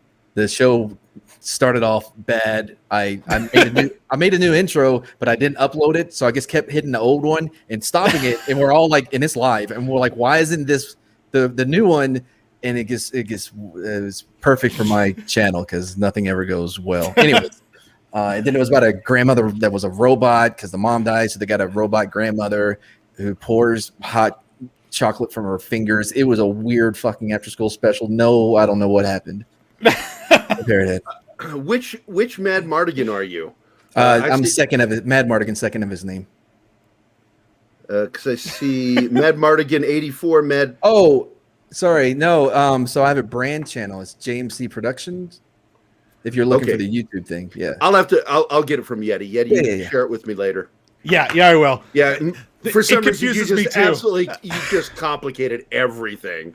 Well, he's pulling the same thing as Keith. He doesn't have his name there at all, and not a bit. In fact, I'm even changing the name to the channel. And in fact, if you see the way I got angry at Twitter because they wouldn't let me put Popculture Minefield. There's too many letters for us. They're always about too many letters. And so it's Popculture Minefield on Twitter because they couldn't allow those 4 extra letters. God, I fucking hate Twitter. I mean, that's pretty easy to figure out. No, but they're boomers, so it takes a little longer. I'm not a boomer. I'm X-Gen. I think Keith is too. Yeah, I am. Because even though I was born in that gray area year, 64, I remind people, you don't understand what a boomer is if you call me a boomer. A boomer is somebody whose parents served in World War II or had some sort of like adult job during World War II. And then okay, well, thanks for destroying my joke. And suddenly start fucking like crazy making kids. Baby boomers. I was born of a guy that was we're part of the bust generation, meaning you can't blame us for anything. This is a part of the segment where they destroy my joke and tell me why I'm not funny. You're not funny, Yeti. I keep telling you that. I'll bring it back around. No, when he says boomer, he means this century's boomer, like not officially the boomers. Like you're the boomers to the rest of the generations that are still alive. Thank you, Matt. Wait a minute. Still alive? Yeah, you guys are the ones that are still alive. Right. Thus making you the boomers. Yeah. Eventually, pretty soon we'll be there. Yeah, when you guys die out, we'll become the boomers. Yeah. Yeah, but that's the thing. That's the thing in our name. Called a boomer. Yeah, that's the thing in our name. When we die out, you won't notice. Oh, wait. Even my stepdaughter got called a boomer. Yeah. Like, that's the new thing now. And the fact that we're explaining this kind of proves the thing. You will not notice when we go. Well, I definitely, like, my stream earlier was definitely the most boomer thing I've ever done. It was, I mean, I just messed up everything. You know, this one actually went a lot better than my previous ones, and they still gave me shit for it. Oh, man. It was a lot smoother. I didn't hit the button 6 different times to get the stream going. But no. Oh, well, I was just on Midnight's Edge earlier, and poor Andre couldn't get the comments on the screen. It's like, so he would have to read the comments from people because they actually get money from people. Unlike so I don't know what that is. Well deserved, man. Yeah, Tom and those guys, man, and Andre and Rob, they worked their ass off. Tom's a good buddy of mine, so. Tom, actually, we're going to be, after we're done here, we're going to record 2 episodes of Popculture Minefield with Tom as our nice. And we're going to be doing 1984 for our 80s series, and because we talk about the best sci-fi movies of that year. And we already recorded 84, but when Tom says, "Oh man, that's my year," and I'm like, "Well, I guess we'll just re-record it." So we threw out our video, and we're going to redo it again and let him have some fun. Fanzine says Gary's still being a dick. I see. Yes, it's true. No, Tom's good people, man. I've gotten to know him over the past few months and do shenanigans, and I've been on Midnight Edge or whatever. He's a cool guy. Rob's cool too. I've got to do Rob, some stuff. I mess with Rob. So I'm the only one who hasn't. Yeah. Rob's the nice one. Out. Yeah, hey, word of advice. Rob's the nice one. Yeah. Okay. Rob is he was being snarky about how some people like make shows where they just go on and talk and waste time and not tell a good story. As it's sort of like when you take over the mic, Rob. But Andre is the shit, and they know it. I told Andre one day, I said, "Yeah, if I swung that way, you're the guy." I have not had the privilege of ever being on anything with Andre. I'm pretty sure Tom and Rob are keeping me far away from him. What did I just do with him, Keith? You made him laugh twice in one episode. Yeah, that's a rarity. I don't know what the fuck I said, but he chuckled at whatever retarded shit I said. I'm trying to think if I've ever heard him laugh. No, he never laughs. No, yeah, And he's so Shit. very on point. And then I got him laughing twice on one episode. Yeah. Because I say stupid shit. It's what I do. It's my thing. It's a good thing to have. You know, who wants to hear people that like have things to say of value? Fuck those guys. Yeah. Fuck those guys like Tom. I've read a book before. I love Tom because he's irreverent. Yeah, And he they works don't himself mind. to death. They're very serious. They're very serious about what they do with Midnight's Edge. Yeah. But That's when you why get I'm them not on on there. live, the funny comes out. Yeah, for sure. And Yeah, Tom- and Tom and yeah, Rob make me laugh. the Batman thing is really good. The Tom, what is it? Bat Tom? Yeah, that's Bat fun. Tom. I try to steal it by doing a New Zealand Batman because my New Zealand accent is on point. Yeah, quokkas. People didn't enjoy it. Yeah, we got an ad for our show where I do a East End London accent, not Cockney, but actual East End. And it was right, mate. That's what we talk about there now. And So just Jason Statham. Okay. yeah, but actually, I'm doing another English actor. The one that was in Indiana Jones 4, the not very good one, with the aliens. Yeah. Oh, yeah. I was trying to think about His who was in it. partner, and I can't remember his name offhand. And so my buddy that does heavy spoilers, Paul, he's a guest on our show a few times. He's going to be a guest host here coming up. He's like, who did your accent? Who was that? And I'm like, that was me. He goes, I know it. I know it. Oh, But it I lived reminds me over of there. something. You lived up what in England? I lived in Ireland and England, so Oh, cool. I picked up all the different dialects. My co-host Barber, Matt 14 Barber, he's British as well. They're the worst people to work with. Like you can't ever do it at normal times because they're you know what I mean? Like worst people, the British. Yeah. Oh, what's even worse is my buddy John over in on eHacker. You know, I've been on his show I think twice, and it's at like 1-2 o'clock in the morning. Yeah. Oh, yeah, That's yeah. daytime for him. Oh, Australians too. Those assholes. He's in for their Japan. time. Yeah, he's in Yeah. Japan. So yeah, I worked with a guy from Australia, and I'd have to stay up into the middle of the night to have a live chat with him. And I'm like, oh my God, I don't want to keep doing this. Listen, if my channel ever gets big enough, I'm going to stop doing all these foreigner streams. Like I'm not working around y'all's schedule anymore. Once I hit the big time, I'm done with y'all. Well, that's good to know. Yeah. When I make it big, fuck you guys. That's right. You better be American. Or like in the Toronto area where it's like Eastern time. I'm fine with that, but none of that Arctic Circle bullshit. Oh, I fucked with Doc today, Script Doctor. And Yeah. I made a joke and he didn't even get it. It's just I said, well, you know, don't you want to see Alpha Flight come into the MCU?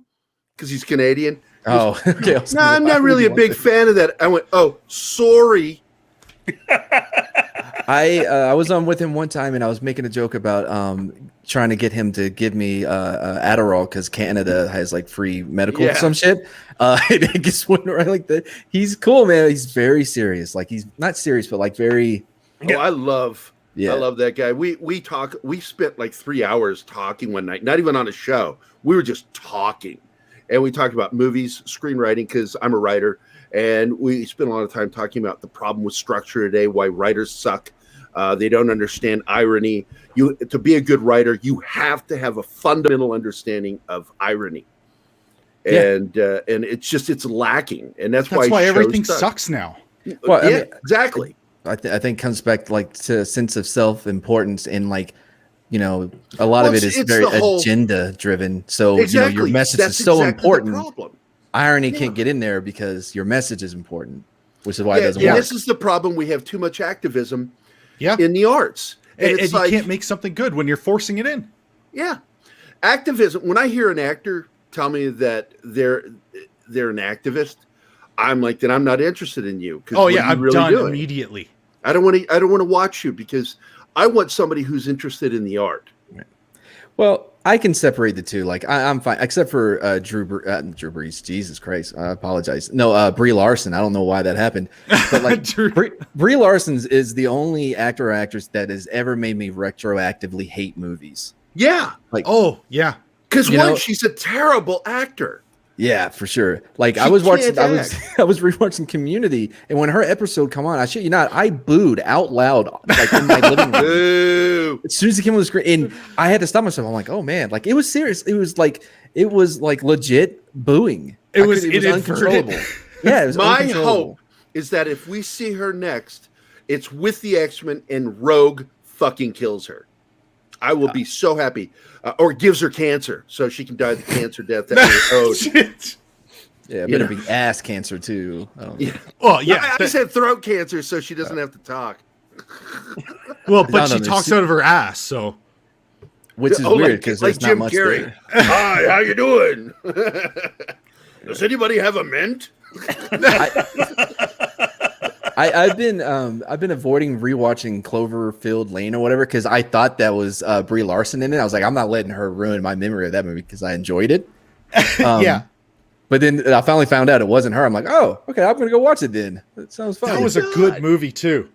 I love that one. She got a little Mary Sue-ish at the end. You know what I mean? Like, because like she just could not fail there at the end. Like. I don't know. I still thought they built it up well enough that she was 100% able to escape on her own merits. So I was okay with that. But it really didn't even need to be that part of the Cloverfield thing. And I don't think it was originally. I like that it was. Yeah. Well, it's the best one out of that series now. I don't know, man. You seen Paradox? And now they do this. Oh, I hated Paradox. Oh, my God. It's like the science. I cannot stand it. If you're going to do science fiction, know some fucking science. You know, you don't become disoriented in space if you are an astrophysicist of any kind. Astronauts are all trained in how there is a galactic north and south. You know how to find your position. And I was just so fucking annoyed with that. Is that Rise of the Skywalker you're referencing? Like, because they didn't know up? Yeah, they didn't know up. I still haven't seen it. I refused to. After Last Jedi, I was just like, no, I'm not interested in this. I don't care. I lost. Yeah, I refused to pay to see Rise of Skywalker. I refused to pay for it. Yeah. It's like, after being completely boned by, because I went to see that piece of shit middle film 6 times in the theater. Good Lord. You mean number 8? I'm a big supporter of Star Wars, and I've always gone to see him. Yeah. And it took me 6 watchings to realize I really fucking hate this movie. I really fucking hate it. And I'm not going to give them any support anymore. Drew Barrymore has the most god-awful British... Oh, yeah. She's pretty bad. Check out Happily Ever... Yeah, it's pretty bad. It's pretty bad. Yeah, it's like Dick Van Dyke on Mary Poppins. Well, hello, Mary Poppins. It's like, whatever. Fuck off. Or the British guy trying to do a Southie accent, but he just doesn't quite. No, like so with The Last Jedi, like I remember seeing it and just like being confused. Like a part of me was like, "It's Star Wars. You love Star Wars," and then a part of me was like, "I don't know what this is." Like it did not. I knew something was wrong, and it took a while for me to really put together like what. And it took me 6 viewings to really piece that together. I fucking hated it. Oh no, it took me the one. Like it was the one for me. I was numb after. I was watching it, and it was like all my joy was just sapped out, and I just felt numb. I just didn't care. I wasn't angry. It was worse than that. I didn't care. Yeah, I felt confused. And what helped me realize why I was confused is because it was garbage, was how positive, like Collider. I used to watch Collider a lot, at that time, and they were so positive about this. And I'm like, I don't think we saw. This is where we saw the first representation of absolute shill media. Yeah. where everybody said something positive about it. And now those same fucking magazines and online Shows tabloid and- shows Yeah. are all like, oh, well, we look back now and yeah, that wasn't a very good film. I'm like, you fucking assholes. Well, because they don't have any subscribers, and people like people don't care what they have to say anymore, and they're pushing it out because they thought they were getting into the popular crowd. But Twitter isn't real life.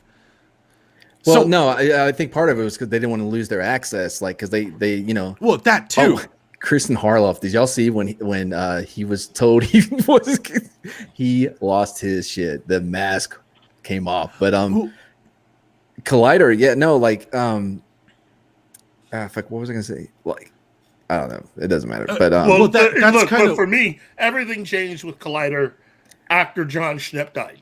yes, After he passed away, everything just sort of became. And I got along with John because, Ugh. you know, and it was, and it just went to shit.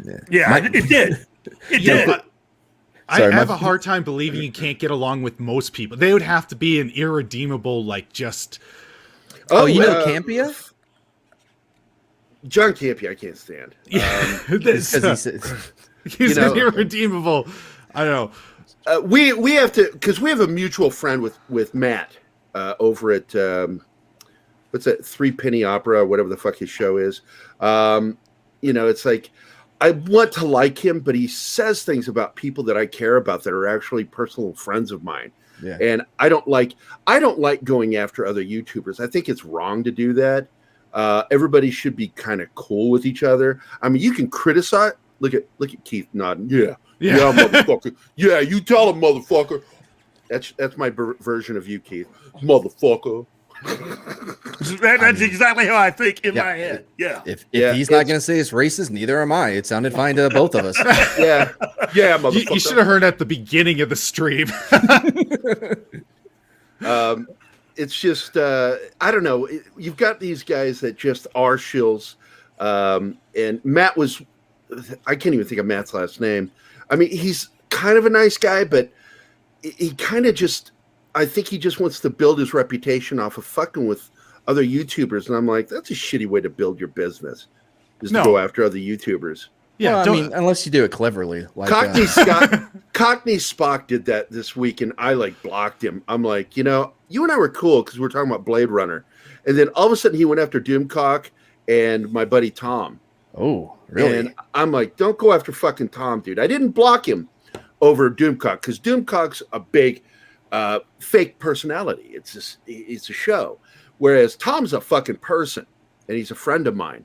And you don't go after fucking Tom like that. And Who was so this I'm that like, went after him? Who was it that he went calls after him? himself Cockney Spock, and he was on our when I was on the show earlier, Midnight's Edge. He was in there commenting, and I commented in private, going, "Oh, that asshole's in here again." And all he does, he gets on there and he just talks shit about Andre and Tom, and I'm like, "Fuck off, there." I don't know who the fuck he is. Like, Nobody knows who he is. That- Nobody that's 'cause watches. friends- He's got six views on his channel. You know, nobody watches him. He's too negative. I don't like negative people.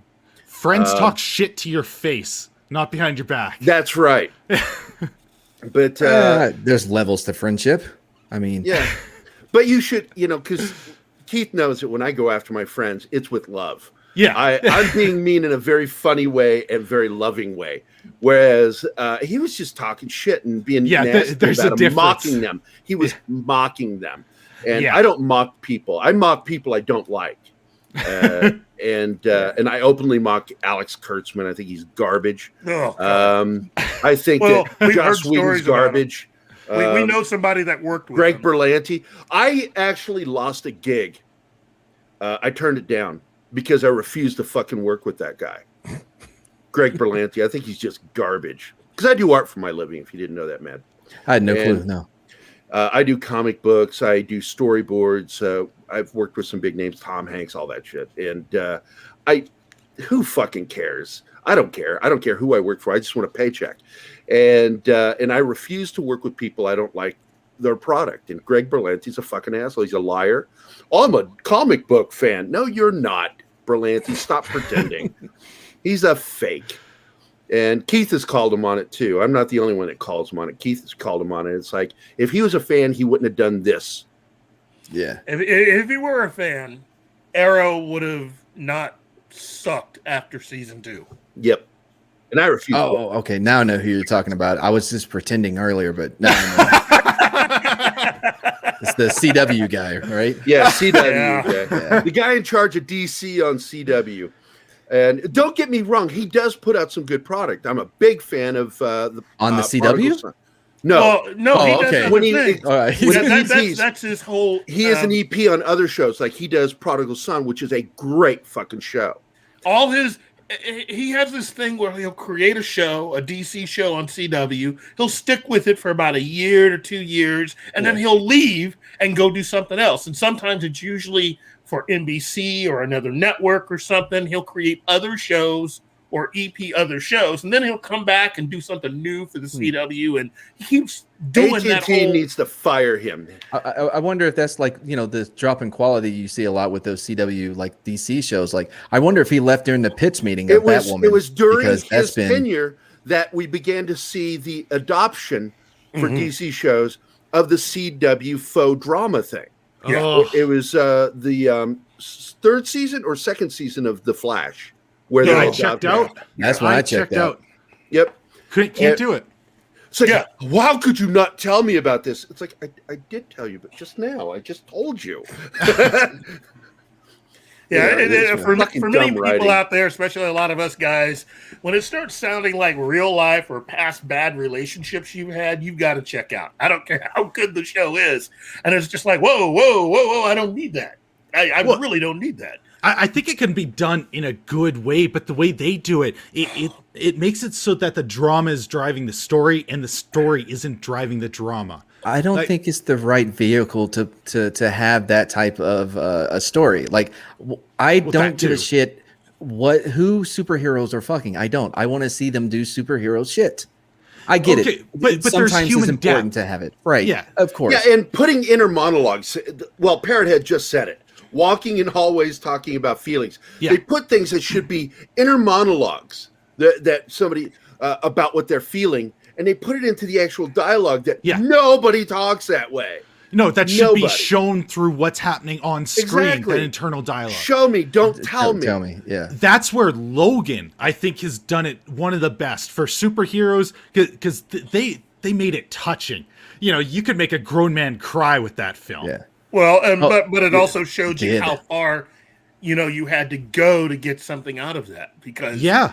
the Fox X-Men films was probably one of the greatest examples of the biggest missed opportunity of all time. Oh my god. Yeah. Huge. And if they had actually attempted to make good movies and try to follow the comics, number one, there would be no Marvel Studios, because that is the number one That's reason how why Marvel Studios came that's how about. it started. Exactly. Marvel Comics was and Marvel Entertainment was all about it when they started production on X-Men.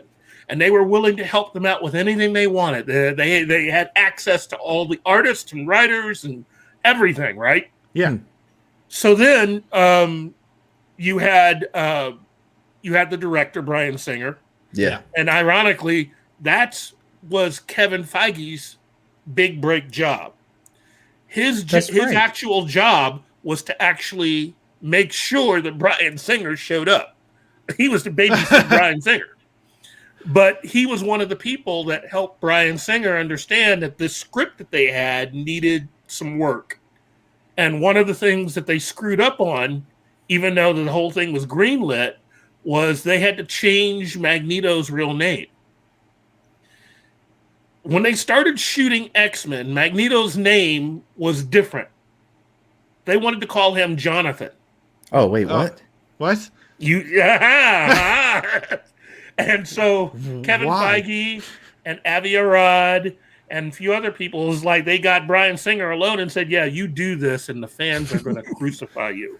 You got to change his name. You got to change it to Eric.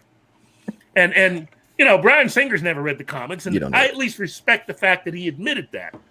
And he said, is it that important? It's like, yeah, it is that important.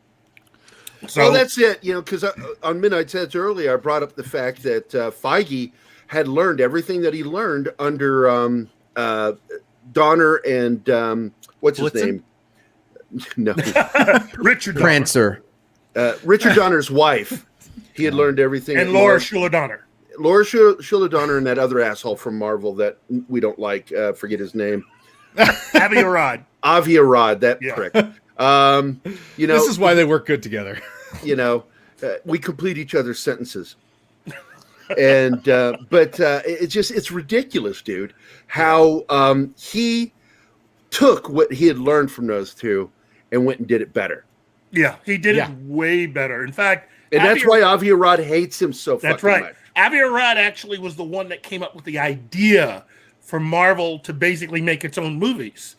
But his idea was to do deals with different studios. In other words, we would actually make the movies, but we would have deals with all these studios that actually own the characters.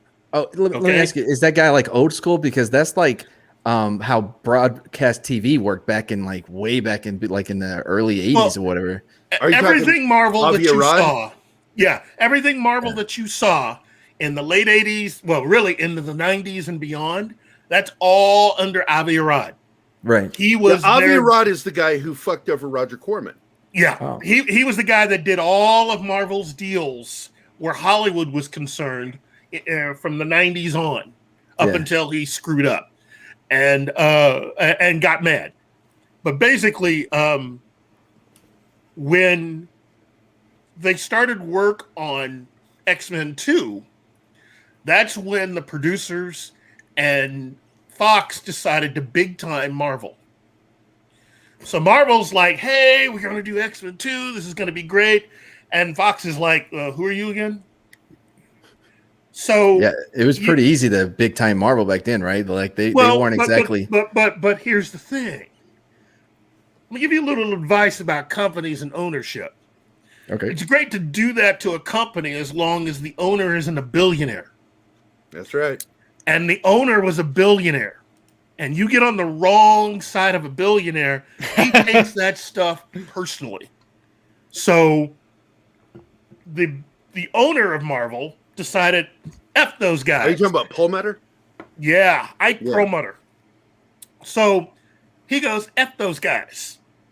So what happens? Marvel decides after X2, they were no longer running any ads for any of the Fox movies after that. So you no longer saw any ads in Marvel Comics for a lot of the Fox movies. Yeah. And since Marvel held on to the toy rights, That was no big. more toys connected to any of the Fox Marvel films. They completely cut them off at the knees. And so Avi Arad's like, hey, this is a good example of us having to make our own movies. And Ike Perlmutter goes, that's cool. So they set the deal up. They borrow $1 billion. And that's what they used as their seed money to get everything started, to start the studio, and to also start work on their first movie that they make on their own. Okay. And they had 3 choices at that time. They had 3 scripts. And they finally decided to make Iron Man. Now remember, they had to pay back all that money. So Iron Man had to be a hit. It had to be. The future of Marvel Studios and everything. That's the reason why they say that Iron Man was a very important movie for them. Yep. And so they had a deal through Paramount. And they went ahead, made the movie for relatively cheap compared to all the movies that would follow. And that was a goddamn indie compared to some of the ones that came out. that was. But you also have to understand, from the moment, I think after you got past, it was Iron Man, Hulk, and just as you're going into Iron Man 2 is when the Disney deal came down. Right. And once Disney got a hold of everything changed. So, but For the better or for the worse, Keith? For the better or the worse? I think for the better because Avi Arad wasn't running everything. Avi Arad found out through someone else that he wasn't going to be running Marvel Studios.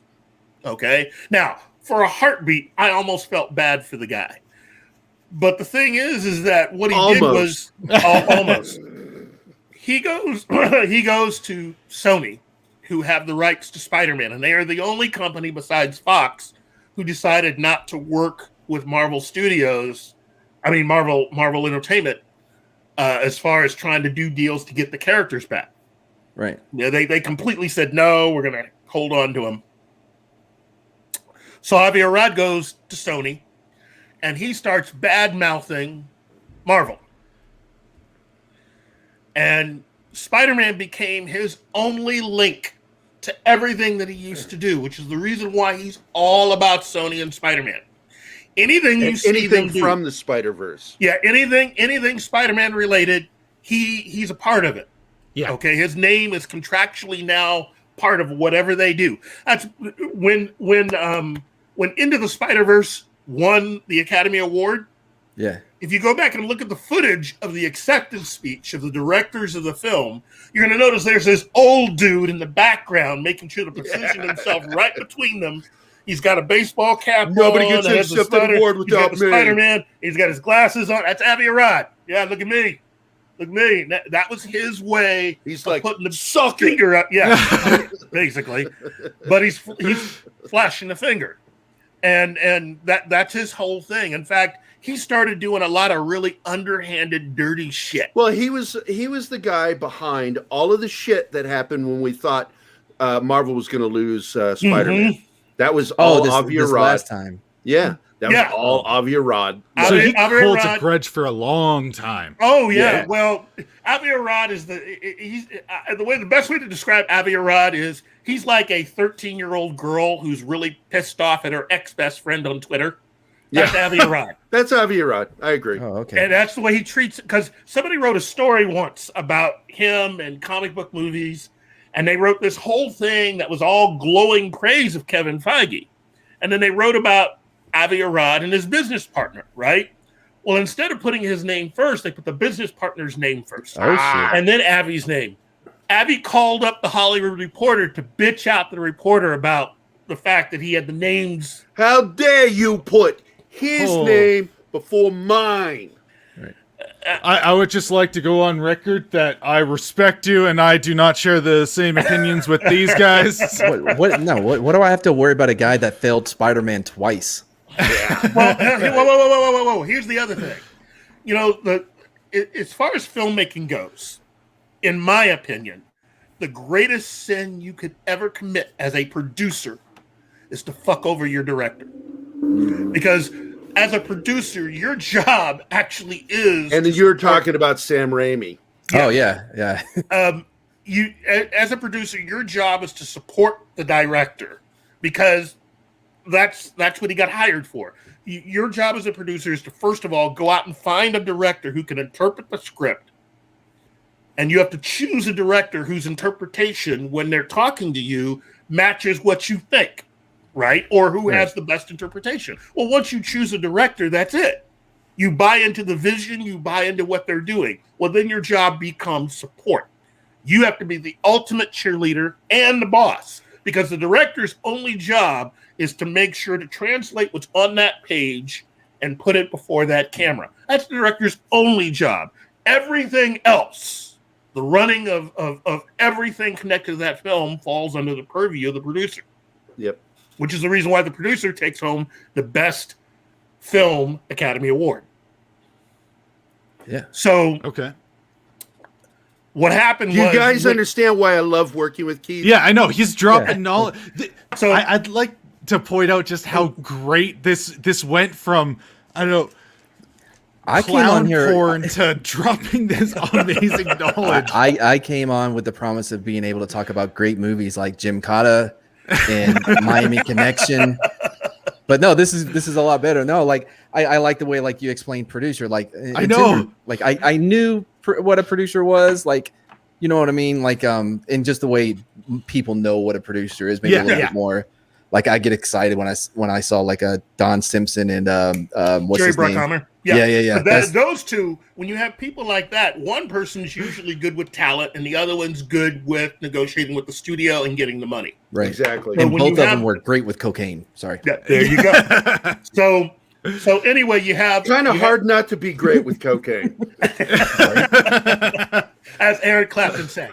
Anyway, you have Avi Arad, who's there. He's doing his thing, and Spider-Man 3, they're going to start production on, and they're having to negotiate who the villain is going to be. Sam Raimi had it in his mind exactly how he wanted to make these movies. He told Sony from the very beginning that his view of Spider-Man comes from the original run of the book. Okay? So that's issue 1 up until issue 27 or something. Right. It was the final issue that the co-creator of Spider-Man worked on, because it was Stan Lee and Steve Ditko. Yeah. Ditko actually did a majority of the visual work for Spider-Man, okay? So Raimi said, look, I'm only handling all the stuff. The version of Spider-Man I am making is the version that you originally saw, which is the Steve Ditko, Stan Lee version. That's the only version I'm interested in. So all of the villains, everything that I'm doing is from that run, okay? Fine. So when they start talking about your villains, you have the Hobgoblin, okay? Or the Goblin, really. And you have Sandman. And that was it. Those who have seen the movie are now saying, well, Keith, there's one more villain. Well, yeah. That villain was Venom. And it turns out that both Sony and Avi Arad were thinking, it'd be great to get the kids into this movie by having a villain that they can identify with, because, Venom is popular right now. Are the kids not already into the Spider-Man movies? I heard somewhere that Spider-Man 2 did pretty well at the box office. Like, what the fuck are you talking about? So and now welcome to the wonderful world of Avi Arad. Jesus Christ. And so basically, while he was consoling and talking to Sam Raimi, he was fucking him over when he got in front of the big bosses at Sony. Yeah. And basically they managed to force Sam Raimi to wedge the character in. Because if you realize it, you could re-edit Spider-Man 3 and take Venom out. Right. And the movie not only works, it works better, because it was originally written just with those two. It was supposed to have... Yeah, it's so out of place. What's that kid's name from that 70s show? That guy's like 50 now. No, he was I thought that was a joke, putting him as Venom. That was Sony and Avi Arad basically trying to appeal to the kids. But I like the Venom part, because I loved Venom. So I was probably one of the people there is like, oh my God, I can't wait to see Venom. And then we get Eric Foreman coming forward. Yeah, right. Mm-hmm. I'm like, what the hell is this? Who let him out of the basement? Why is he on my Spider-Man? So they went ahead and did it, and that forced everything sideways. And so when they started negotiating Spider-Man 4, Raimi put his foot down and said, look, we're not going to do that again. Okay? I'm going to go back to what I was always doing. And Avi had somehow magically grown a spine and decided to basically voice his own opinion and try to get Sam to get with the program and understand that while you might be a fan of the comics, we're not here doing that. Okay? So when he was trying to get the Vulture, that was back when Avi and Sony were trying to go, you know what, we need to make them younger, and we'll have them be female. Shut the fuck up. They were trying to fuck it up all the way back then. Yes. And so that's the reason why Sam Raimi left. He left. Yeah. And it was like, I can't do this. I'm not going to work with you guys anymore. And he left. So you had Tobey Maguire, who had told Sony, it's like, look, guys, if he goes, I go. Because I'm not doing this without him. But so, hold on, real quick. Like the one place where they could go a little younger. Great actor. So he left, right? Mark Webb gets hired. They hired another guy who ended up quitting. Then Mark Webb gets hired. So the first thing, this is the reason why I can't shit on Mark Webb at all. You know what the first thing he did was when he got the job?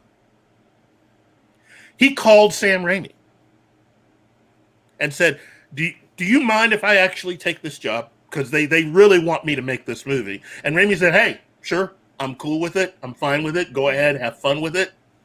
So he goes ahead. Sony and Avi Arad give him what he needs to make the movie with the caveat, okay, that they need to use this movie to open up this whole universe of Spider-Man villains and other comics that they have coming. So way back then, they started talking about a Sinister Six movie. They started talking about a Black Cat movie and Silver Sable and all this other stuff, right? Yeah.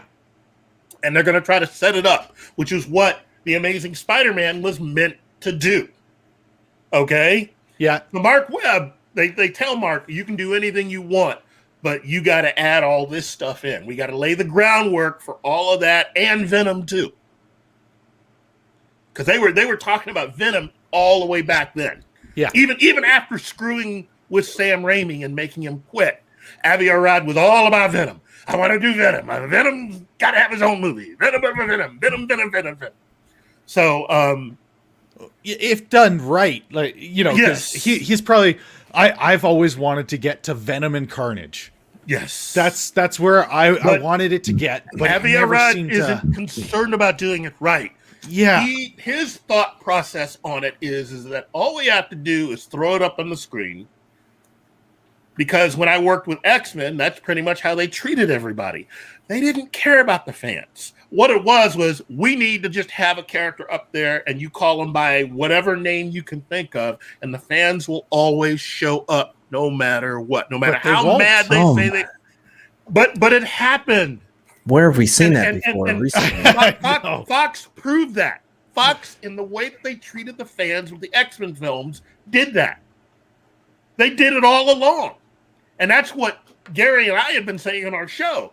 This is a pattern of behavior that before Disney did it before Kathleen Kennedy did it with Star Wars, this was already proven by how Fox treated all the fans. Yeah, Laura Schuler never Donner gave a rip. Laura Schuler Donner forbade comics being on the set. That's right. What, a comic book movie? Seriously? Yeah, anything dealing with the X-Men. Yeah, she forbade it. And who was it that snuck comics in? It was Tom DeSanto. That was who it was, yeah. And Kevin Feige. That sounds like an elementary school teacher. Sorry. No comics in here. You got to do your math. Yeah, your script for the movie was your research for the character. That's not how research works. And when Hugh Jackman got hired, the only reason why his portrayal worked out was because Tom DeSanto, one of the producers and a good friend of Bryan Singer, and one of the people who also went to him about the whole thing with Magneto's name, along with Kevin Feige, they were the ones that snuck in comic books to him, because when Hugh got hired, they were already starting production. Production was rolling, and he was well behind everybody. And so as an actor should, he wanted to prepare for his role. They're slipping him comic books and going, look, here's the script, but also here's a couple of comic books. Read that. That'll give you a hint as to where to go. And you notice how he nailed it. I love the idea of a comic book underground railroad. I know. Yeah. But like you turned it into like a drug deal. Like I'm thinking like. Well, the amazing thing is it's because of that we ended up getting Wolverine and Logan. Well, and that was the plan. The way Fox thought about it the way they actually did all of this is that when the first X-Men film came out and fans liked it, they noticed how everybody talked about Wolverine. So in the boardroom, in the executives and everybody else, it's like, hey, we got a hit movie. And look, we have a bona fide star. It's Hugh Jackman playing Wolverine. Huh. You know what? Screw the rest of this stuff. Eventually, these actors are going to be out of here. Okay? It costs you money. Jackman. So here's what we're going to do. We're going to plan. We're going to plan for when the contracts for everybody else are up, because we're going to use these X-Men movies to get us to the promised land of what everybody really wants to see, which are the Wolverine films. So they work through X-Men, X-Men 2, then X-Men 3 happened. Hold on. Real quick. Hold on. The logic there is less shit on all these other potential icons that we may have now that we don't even know about yet, but the fans will let us know by what they love. Yeah. They never read the books. They had no idea what was in it. It was almost like a shows in X-Men. And that's what's so great about Hugh Jackman is that because he had read the comics, he was able to make pushes from within of what to put in there. That's how we ended up with the Wolverine movie. Not and that's why people liked his character. He was doing it right. He knew, he was very subversive. Not only about the character, he knew who created the character. Well, he I had will an say understanding. this. Hold on 1 second. Yes, he's tall. Yeah, in the comics, we all knew he was short, but Clint Eastwood was the inspiration for Wolverine in the artwork. And goddamn, he looks like Clint Eastwood. And that's why he was so perfect for the part. And everybody, me included, wanted him short. The minute I saw him, I'm like, all right, I'm in love with him. He's good. We'll keep him. My first choice was Look Danny. at those muscles. Who? Danny DeVito. Like I was like, he's perfect height. You and I were doing so good. We were so good. We get him on and then you completely derailed our relationship. This is like a date when it goes south. I reveal I wanted Danny DeVito as Wolverine. Look, I told Gary way back when we started doing this that it is the business behind the scenes. It is what's going on in the boardroom. It's what the producers, it's what the writers are doing. That is where all of this is going to get really interesting. I mean, fans are always going to fan over all this stuff. The Marvel fans are going to laugh. Well, not always. And, left, right, and center. But if you really want to know what's going on and you want to really see the behind the scenes meat and potatoes of how this stuff is, you got to pay attention to what's going on behind the scenes, because that will tell you where this is going. And to see what Fox was doing back then, for instance, here's another little story that you probably don't even know about X-Men. So the CEO is Tom. The CEO is Tom. I forgot that dude's last name. Well, fuck that guy. Anyway, no. Wait till you hear what he did. Okay. This is a guy that knows, like a lot of people, he knows nothing about comics. His big thing is that he loves awards. He loves collecting gold statues. He loves having movies that will give him opportunities to win Academy Awards, right? Yeah.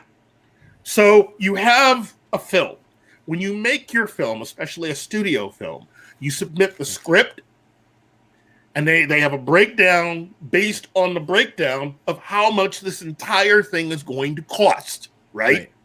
Right. You submit all of that to the studio, and then the studio has to okay it.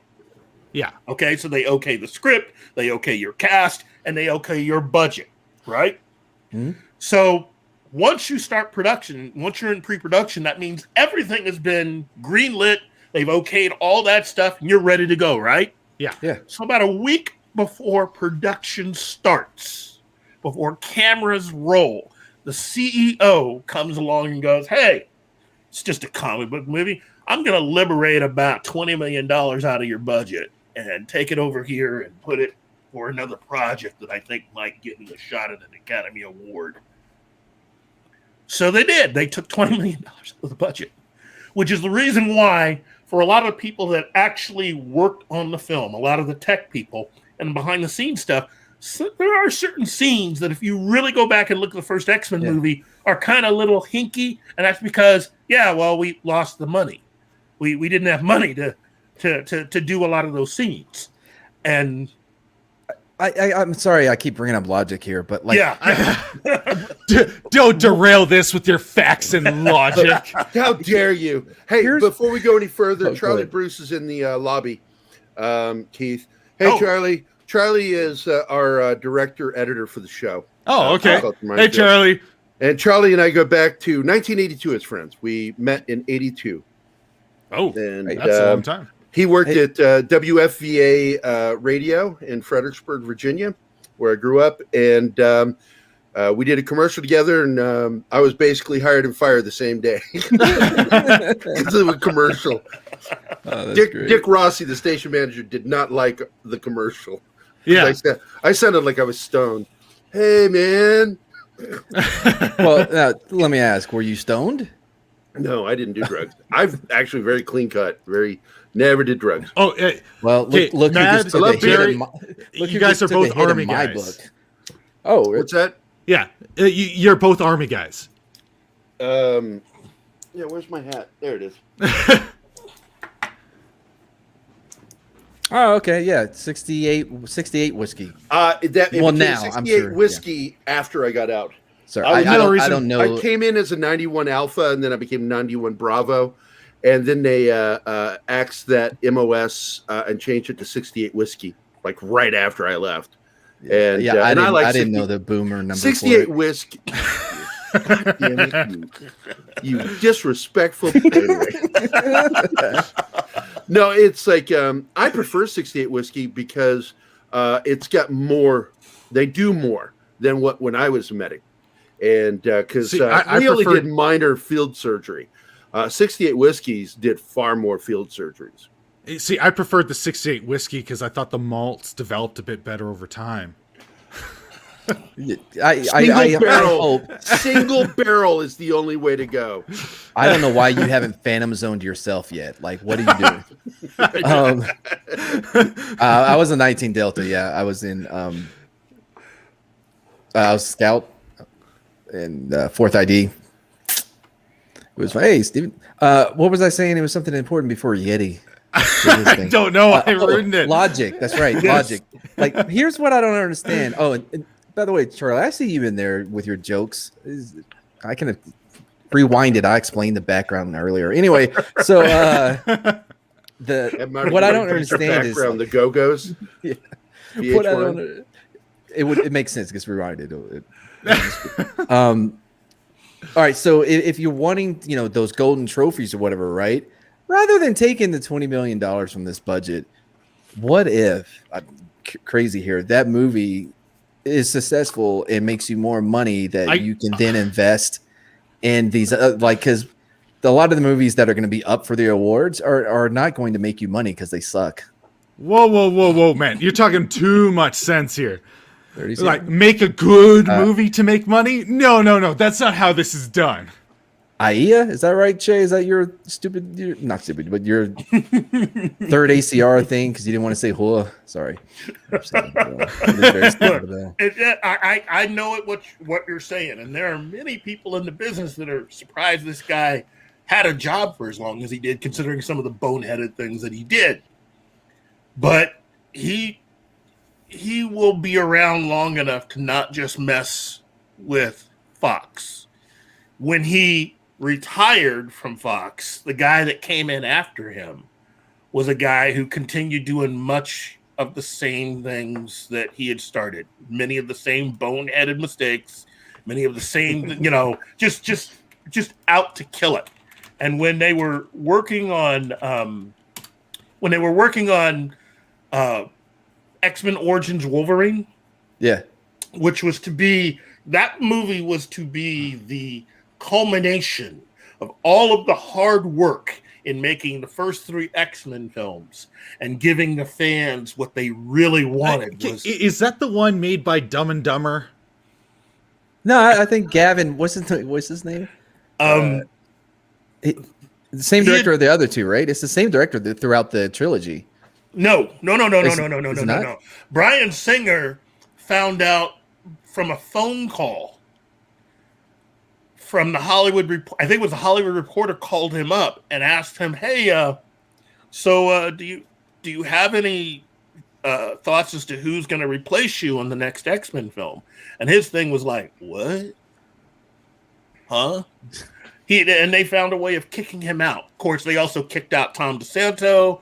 I mean, they did a whole house cleaning of people who weren't exactly with the program when they were making X-Men 2 and decided to use that as an opportunity to get rid of all of the dissenting voices so that you basically had all yes men, Right. which is the reason why X-Men 3 was the way that it was. Of course, Why do they always do that when they go for the Dark Phoenix saga? Like, that's not the one because they didn't over. care. Look, when Bryan Singer made the end of the movie, when he shot what he shot, he was shooting that thinking that he was going to make the next movie. He didn't go into it thinking, well, they're going to can me after this. Right. No, he was going into it thinking, okay, I've got it all set up here, and then they're going to let me finish up the whole thing. Nope, they got rid of him. In fact, it took 3 directors. They had to go through 2 directors before they got to the one director that they needed to bring in, and there were 2 other directors that had been hired, and both of them left Fox hanging because they also were X-Men fans. They had read the comics and they looked at what Fox was wanting to do, and both of them had seen X-Men too, so they were all excited about, we're going to do the Phoenix Saga, and Fox is like, no, we're not going to do the Phoenix Saga. Here's your budget, and it's like, whoa, you can't do the Phoenix Saga on that. And so they'd go, no, I can't make this movie. Left. They went through 2 directors like that, and they finally found a director who came in at the 11th hour. Who was that? That was Not Gavin Hood, right? that was Brett Ratner who came in for X-Men 3. Oh, that's right, Brett But Ratner. the Oh, I thing forgot is- how much I hated him. Yeah, Ratner comes in. Now, I almost felt sorry for him for that Fucking movie Brett Ratner. because all of the sets and the script were already written. He didn't have time to bring in anybody. He literally got hired, was told, here's your cinematographer, here's your script. We have the sets already built. We got your actors hired. He did next to nothing and had to start shooting that movie. I mean, it sounds like they could have needed somebody to hit record. Basically. So they made the movie. The movie doesn't do very well, but Fox doesn't care. The movie makes a lot of money because you have a lot of fans that saw the first 2 movies. That's the way it usually works. A lot of goodwill. Yeah, you destroy that Goodwill. immediately. Well, even though X3 was a piece of crap, you just announced, hey, we're making a Wolverine movie. Yeah, with Dumb and Dumber, the guys that ruined Game of Thrones and. Well, wait. Let me get. I'm getting to that. Okay. So, okay. you, whenever you see a majority of studios that decide to make a big movie, they will usually go out and get a filmmaker who comes from the indie filmmaking world. You know the reason why they do that? Why? Why? Because they're They cheap. do it because partially, but also since they've never worked in the studio system, since they never worked in the system before, it makes Easily it easier for corruptible. them to control. Yeah. You can tell them to do something and say, this is the way we always do it, and they will do it. Right. Hey, Yeti, I just invited Tom to join us. Oh yeah, So- awesome. I'd like to interject quickly. Whoever related Last Stand to a piece of crap, you just insulted all the pieces of crap in the world. Please don't do that. Last Stand was horrible. It was an insult to the Phoenix Saga. It was an insult to Starjammers. It was an insult to that franchise. I'm sorry, I'm an X-Men Well, fan. yeah. Hold on though. But did you hear when Juggernaut talking. said, "I'm the Juggernaut, bitch"? Like, that didn't win you over a little. By the way, Brett Last Ratner, Stand had Juggernaut? Really?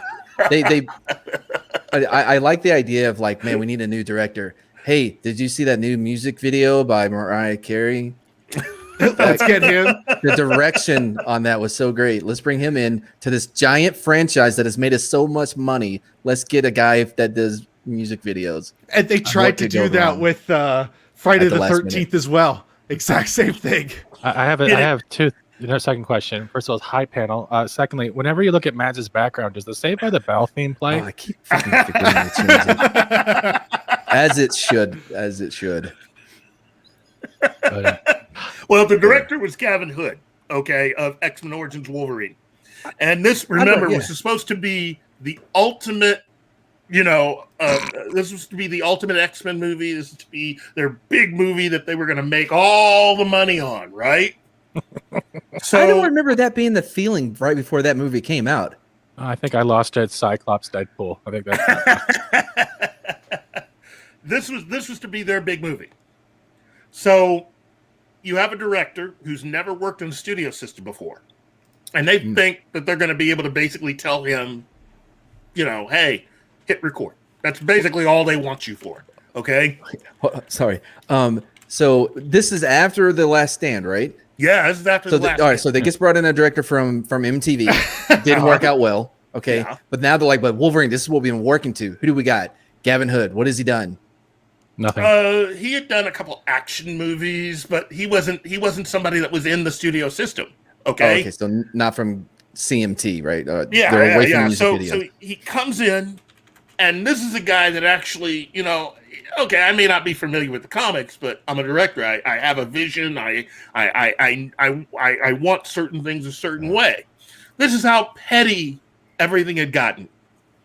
So you had a scene. The director was working and shooting a scene, and you had your set department that were already working on all the sets for the next day's shooting, right? They had to dress these sets. They had to get everything painted, everything constructed. So they finished shooting for the day, let everybody go home. Suddenly there's a phone call, and it's from the head person who has called down to the set people, and he wanted them to redo the entire set for the next day's shooting.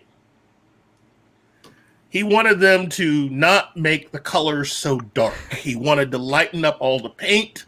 He wanted them to redo a lot of the colors on that set because he wanted a lighter hue because it made it, something the kids could enjoy. Even though the entire script that had been okayed, the budget and everything else told you that this was a much darker story. Question? Yeah. I'm sorry. If I'm a kid and there's enough action and my heroes are on the TV, what the hell does Hugh have to do with the story? Well, I mean, we're going. Wow, Wolverine is kicking ass. Look at that sky; it's so blue. It's amazing. It's hard to get this. Get the rat poison. I feel like tripping out tonight. Let's do it. I want that to be a new category on the parental advisory. Like the tint on this one is not suitable for. Holy shit! It's the same shit like we saw in Spider-Man, right? Like, no. This kind of stuff goes all the way back to Superman with Richard Donner. This is normal. This is the way studios react. This is the reason why I've often said on our show that corporate filmmaking does not mean you're going to get good movies. It does not mean that they're going to start paying attention to the fans. It actually means the exact opposite. Question? Yeah. Sorry, I have a lot of questions. Go ahead. I can't raise my hand. My avatar has no arms. Then how do we get a giant blue Smurf as Apocalypse? we haven't got there yet. We're working. Origins. This is a history lesson. He is giving us so much knowledge. I'm sorry. I'm trying to figure out how it went. Movie. I'm trying to figure out how it went. This is why Seagal's Deadpool. career went to shit. Dumb question. I write the greatest script ever. I'm not the real Seagal. Lies. We appreciate you anyway. But keep those questions coming. Because there are about to be more. Okay, teacher. Question: can I keep those questions coming now or later?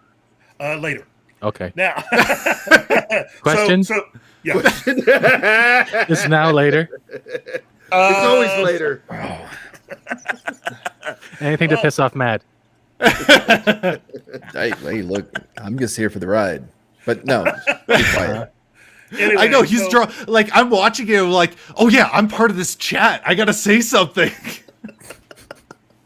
So now, while all that is going on, simultaneously, remember these same producers who are making decisions and making the X-Men films are also working on all the other Marvel properties. So they're making the Fantastic Four movies. They're doing Daredevil. This is all one big happy family they're working on, right? Right. Okay.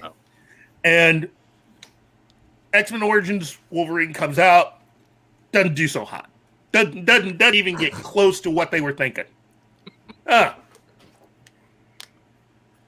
it looks like we got to make the Wolverine then.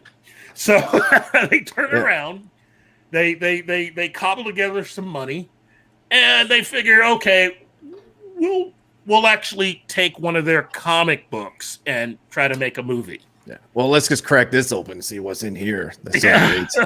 So you hear the spine snap. So they hire a director, and it turns out to be someone that James Mangold, who Hugh Jackman really likes, and they go ahead and start work on the Wolverine. Meanwhile, Ryan Reynolds, coming off of X-Men Origins Wolverine, is like, hey, this Deadpool guy, you guys didn't exactly treat him so nice. And I mean, according to who? Like, I thought it was a new, interesting, path for him to take. Like, Deadpool didn't have laser beams. I thought. I don't know if you saw Mortal Kombat, but teleportation. Question. That's Baraka, first of all. Secondly, he had no blades that came out of his arms. He had his own pair of dual katanas. He had dual pistols. He had a regenerate factor, which kept his cancer at bay, and he was able to regenerate limbs. He was pretty much the toughest merc to kill. He wasn't the Ginsu knife that could also cook your toast at the same time. Okay. Yeah, so they improved him. I got it. Let's move on. Well, that started Ryan Reynolds's love affair with the character of Deadpool, and he continued to basically try to approach Fox every year since then with his idea for Deadpool. And every year it seemed like they said no. They kept telling him no. He kept trying to find a new way of spinning it. And no. So the Wolverine gets made, comes out, and while the movie does suck, it doesn't suck as bad. And on top of that, it seems like James Mangold is someone who's a little more open to trying to connect a little bit more to the comics. You do have the setup at the end, the original ending to Wolverine, that sort of gives you a glimpse of the uniform from the comics that he has, and that was James Mangold's way of Never basically paid that proving. off. Yeah, they never paid it off because Fox made sure it didn't get in the movie. That's the other thing. When you run things the way Fox does, I don't care what anybody says. The top brass get final cut. They get final say because they're the ones putting the money out there. So which one of them was obsessed with leather? That was the original idea back in the late 90s into the 2000s of kind of not really translating the comics while translating the comics. That was their little out. And for a while there, for about a 4 or 5 year period, everybody started, especially in Marvel. Yeah, more leather. Every time let's just put them in leather. Why dress them like they are in the comics? We can just put them in leather. It'll work, and fans will buy it because they liked X-Men.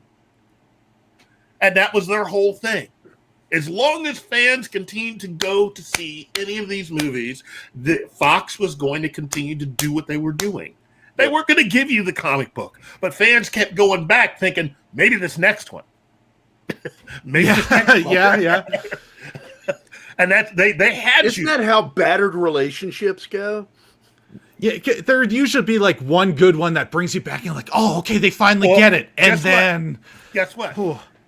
That was that was when they started work on to back up a little bit, when they started work on what eventually became X-Men First Class.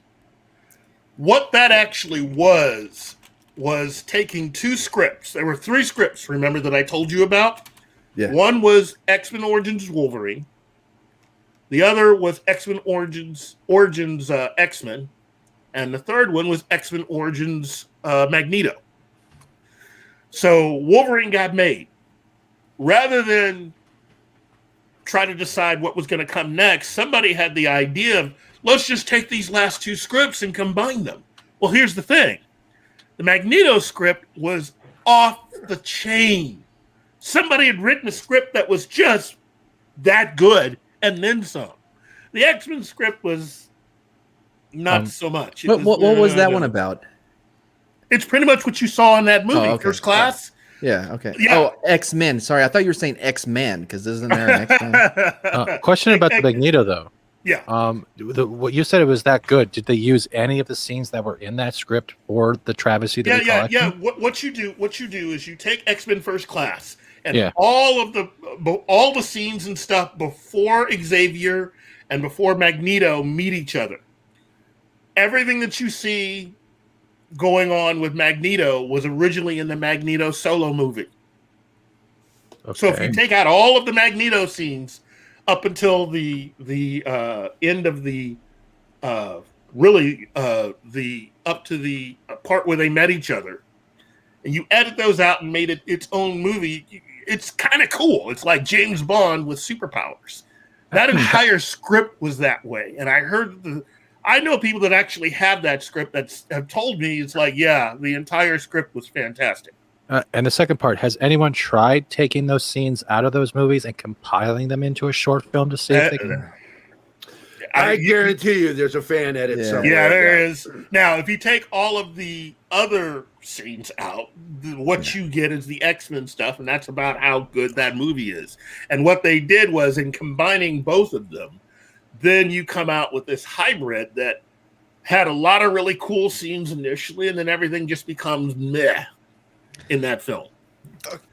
And you know, I just want to point out, I'm pretty sure Keith has a superpower, because he's got like the mouthiest people I know to just stop talking and listen. This is what our show is about, though.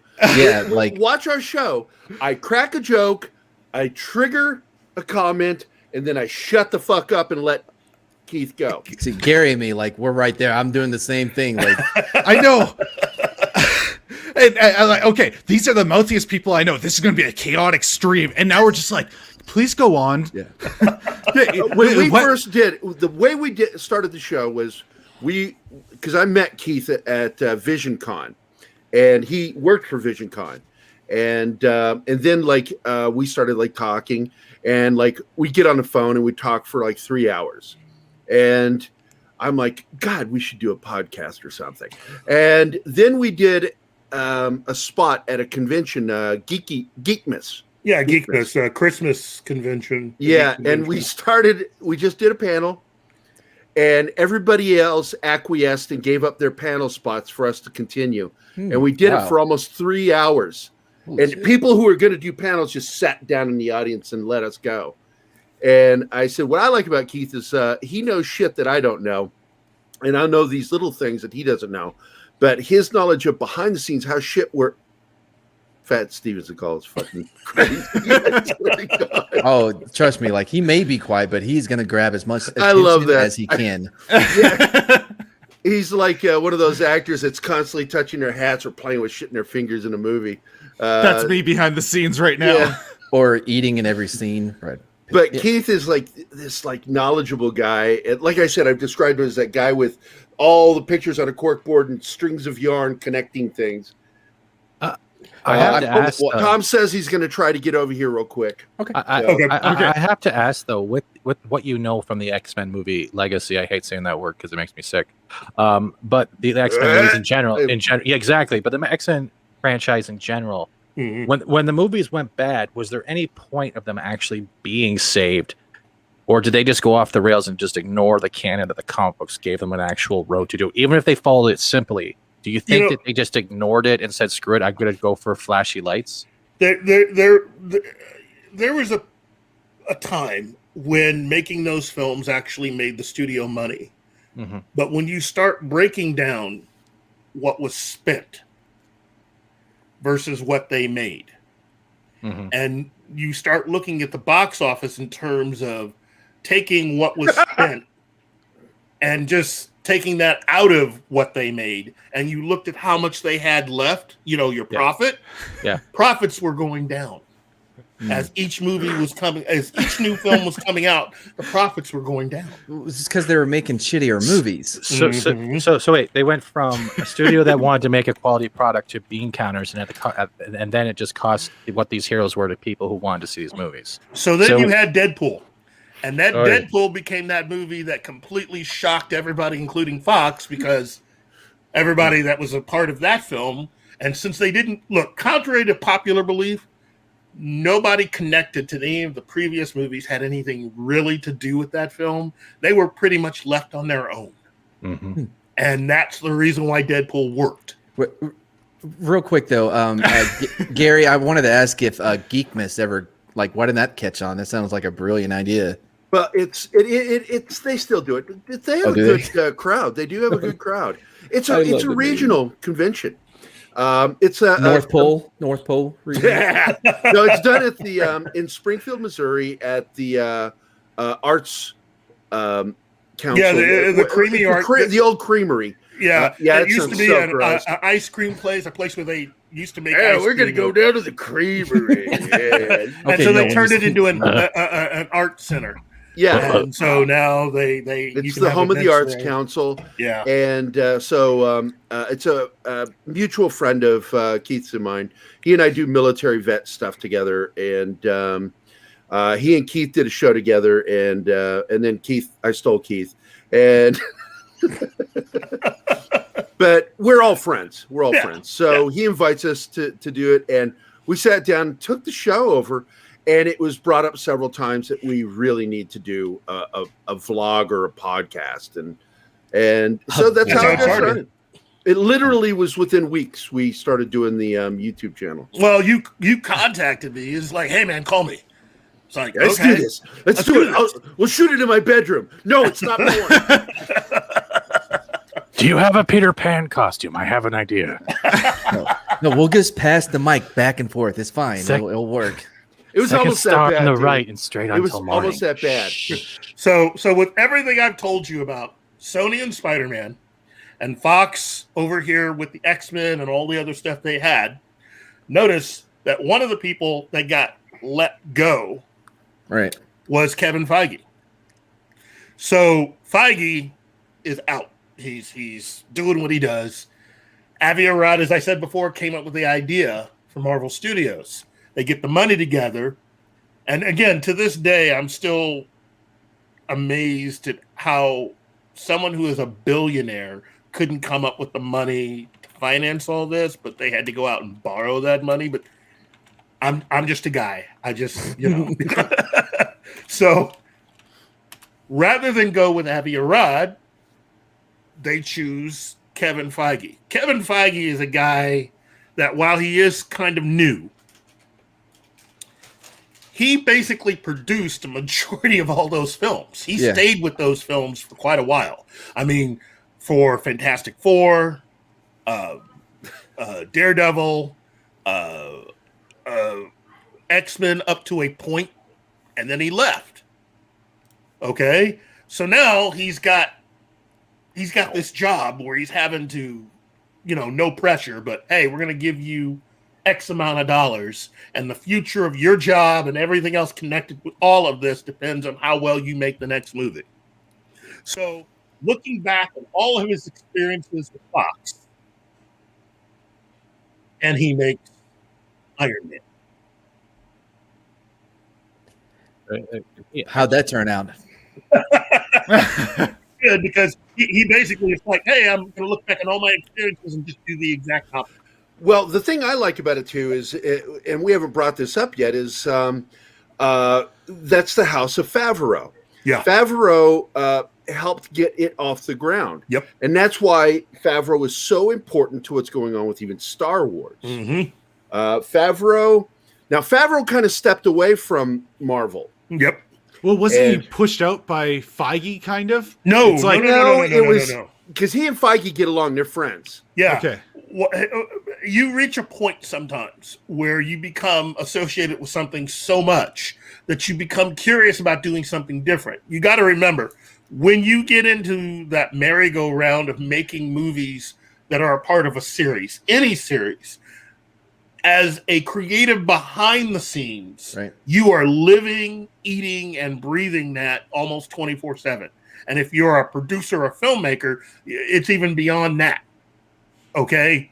So to step away from that, to do something different, is a good thing. And if you notice, he stepped away, even though he didn't have to really come back for the third movie, but he did out of loyalty to both the cast, Kevin Feige, and also the love of the character that he was playing, you know?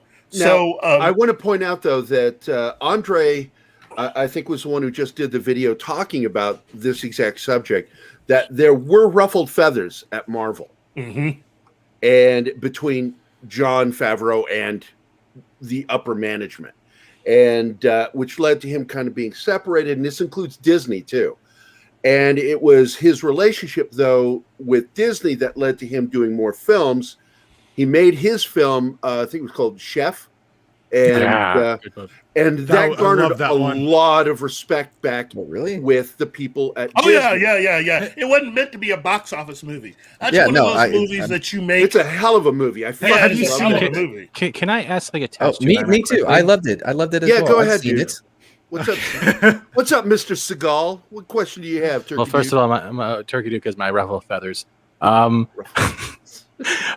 is it true that Favreau actually stuck his neck out to get Robert Downey Jr. as the Iron Man role because of all the backlash? So if it wasn't for Favreau in a way, we would have had a different Iron Actually, Man. You saw the actor that would have replaced him because the two of them Iron were Man friends. 2. That's like knocking Michael Keaton and Steven Seagal actually got the Batman. Matt doesn't know this. That would be awesome. In Iron Man 2? What happened? Yeah. Who was in Iron Man 2 that was supposed to be? Tell him who was the other guy that was up for the role. He played Justin Hammer. The actor that played Justin Hammer. Oh, God. He was up for the role of Tony Stark. Yep. Wait, what's his name? No, he's actually he's a good actor though. Great actor. Amazing. Great actor, but he plays a great douche. He dances in every movie. He ever does. Oh, wait, did he dance in that Moon movie? I forgot the guy's name, man. Yeah, he's really good. I actually was my girlfriend and I. We were watching Kiss Kiss Bang Bang last night. Speaking of Robert Downey Jr., Sam Rockwell. Sam Rockwell. That's his name. Yeah, really good. Yeah, it actually came down to Robert Downey Jr. and Sam Rockwell. And the only reason why Robert Downey Jr. got it is because of Robert Downey Jr.'s natural proclivity to be Robert Downey Jr. And that's how he started playing the character. And it just happens to go simpatico with the way Tony, it works so well. Works. Yeah. He also looks like Tony Stark. That was the main thing. If you looked at the comics, he had the personality. So it's very hard to talk to a dog. I'm sorry. That's all. No, so like I said last night, I was watching Kiss Kiss Bang Bang, which I really forgot how much I love that movie. Mm-hmm. It's amazing that they borrowed $1 billion to do this, right?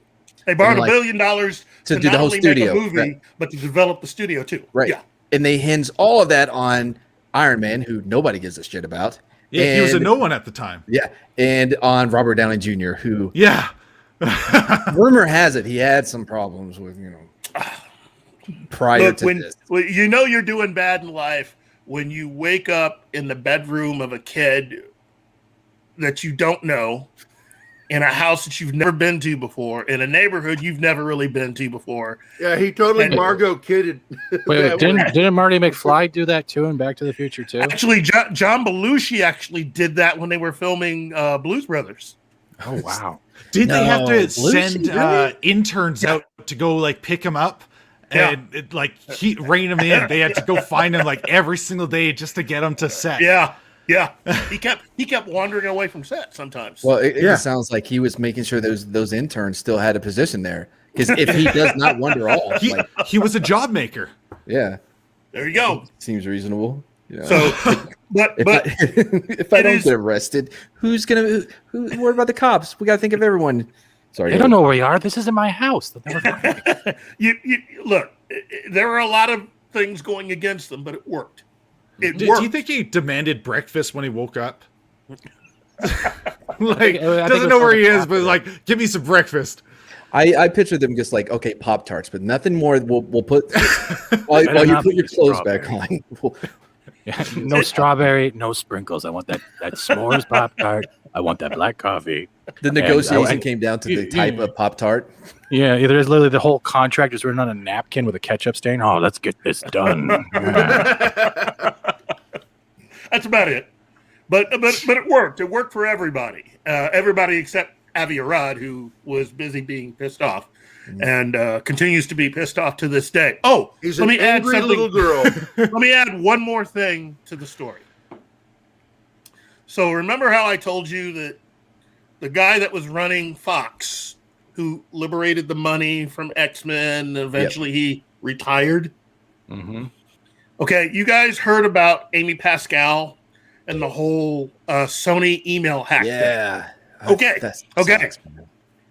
Let me dial it back a couple years before that, just to give you something really cool. Okay. There was a point where Amy Pascal was thinking that they had done everything they could with Spider-Man. So she was entertaining the idea of selling Spider-Man back to Marvel. Oh God.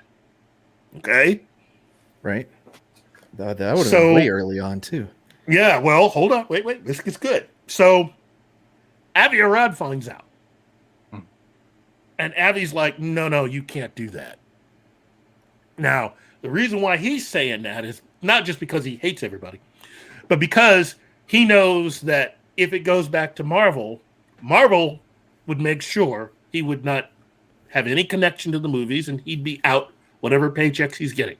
Ah, okay. He's done because he's got no other attachments to any other property than Spider-Man. So you're saying he hired the North Koreans to hack? I'm not saying that Wait, at all. I'm sorry. I was trying to be funny. That's really where we're going with this. Well, I thought I was being absurd. Here's the thing. Fake news. So he starts a campaign of trying to convince Amy not to do it. So who do you think he calls to help him do that? Kim Sonny? Jong-un? Batman. Getting closer, guys. He Oprah calls the Winfrey. guy. He calls the former CEO of Fox, who is retired, to approach Amy to tell her, "Yeah, you shouldn't do any business with Marvel. They're going to screw you in the end. You're never getting anything out of it. You guys should hang on to it." I would. Spider-Man is such a property that can never die. Well, except Yeah, certain but things here's the now, thing. but- In case you didn't know, Sony, the real Sony of Japan, they've been trying to get out of the movie making business. They've had Sony for sale for years. They've been trying to sell it to somebody because they don't want to make movies anymore. Yeah. Did they tell Bob Iger? Because he buys up everything. Well, they wouldn't let them do it. You have to get that approved by the government, and it becomes a thing. Yeah. it's a West company trying to buy an East company. It has to go through a lot of paperwork, correct? Yeah. Actually, it's a West company buying a West company owned by an East company, but Semantics. Semantics. Anyway, so they were able to convince Amy Pascal to hold on to it. Then the email hack happens. She's out of a job. Guess who replaces her? Wonder Woman. One of the Teletubbies. I'm hoping Get somebody with closer. a lot of Spider-Man knowledge. We all failed school. Sam That's Raimi. right. You want to know who they brought in? The former head of Fox, Oh, of who Fox. had retired. Oh, my who had God. retired. Oh. He now has the big job, and he oversees all of that. And he was the one that, along with Avi Arad, started reviving a lot of these ideas they had early on about a Silver and Black movie, about a Sinister Six movie. I mean, if we could just redo this whole Spider-Man thing again, I think we could make it work and stick to our original plan. So that's the plan. That's the plan that they're currently following right now. And Avi... I'm sorry, real quick though, real quick. Like, who do we blame for getting rid of the Men in Black and 21 Jump Street crossover? Because that is the worst part of this hack. That was not made. What bothers me is if that was their whole plan, Why did Spider-Man 3 go such down a dark road? Well, that Not was only insulting, way before this. We Yeah, covered that it. was way Yeah, before. yeah. Yeah, go Venom. rewind. Rewind. I wasn't there for this part. I'm asking a serious question because it's kind of attached. That was Avi Arad. So he's the he one who was- messed up he was Venom and bullying- got Topher Grace in there. Yeah, Yes. he's the one Yeah. who pushed Sam Raimi to put Venom in there. Raimi didn't know Venom. He wanted Vulture in Vulture there. would have been so much better. Realistically, Not at all. that he wanted Vulture, but his whole thing was you can't have too many villains because it's a Spider-Man movie. His thing was 2 was the most you should do. 2 is the most you should use. Yeah. Having any other villain in there makes it 3. And so, and plus he wanted to emphasize more of Sandman's story because it hooks into the story he was telling with Peter and Uncle Ben and all of that. Mm-hmm. And it Sorry, makes I was connection. counting on my fingers to get to 3. it makes a really cool through Yeah. line to focus on that. But by adding in Venom, it disrupts that story. It does, because it feels like Venom was not only rushed in that movie, he wasn't given the respect he was as one of Spider-Man's ultimate villains. Because when that suit first got Peter, not only did it get all its memories and its skills and whatever else experience, Yeah. it was the one thing that Spider-Man not only had to keep his identity safe, he had to keep his family safe and still protect the city.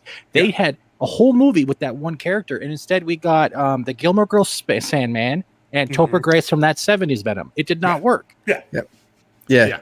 The only thing they took out of the animated series was the Bell scene. That was it. What did I have? Oh yeah, real quick. I just realized, like, so is this the guy? I keep forgetting his name because I don't care about him as a human being. Is this the guy that keeps doing like, no, we need three bad guys? Because you had Spider-Man 3 and then you had Amazing Spider-Man 2. Because I was like, fuck, there was 3 in that one too. Like, Yeah.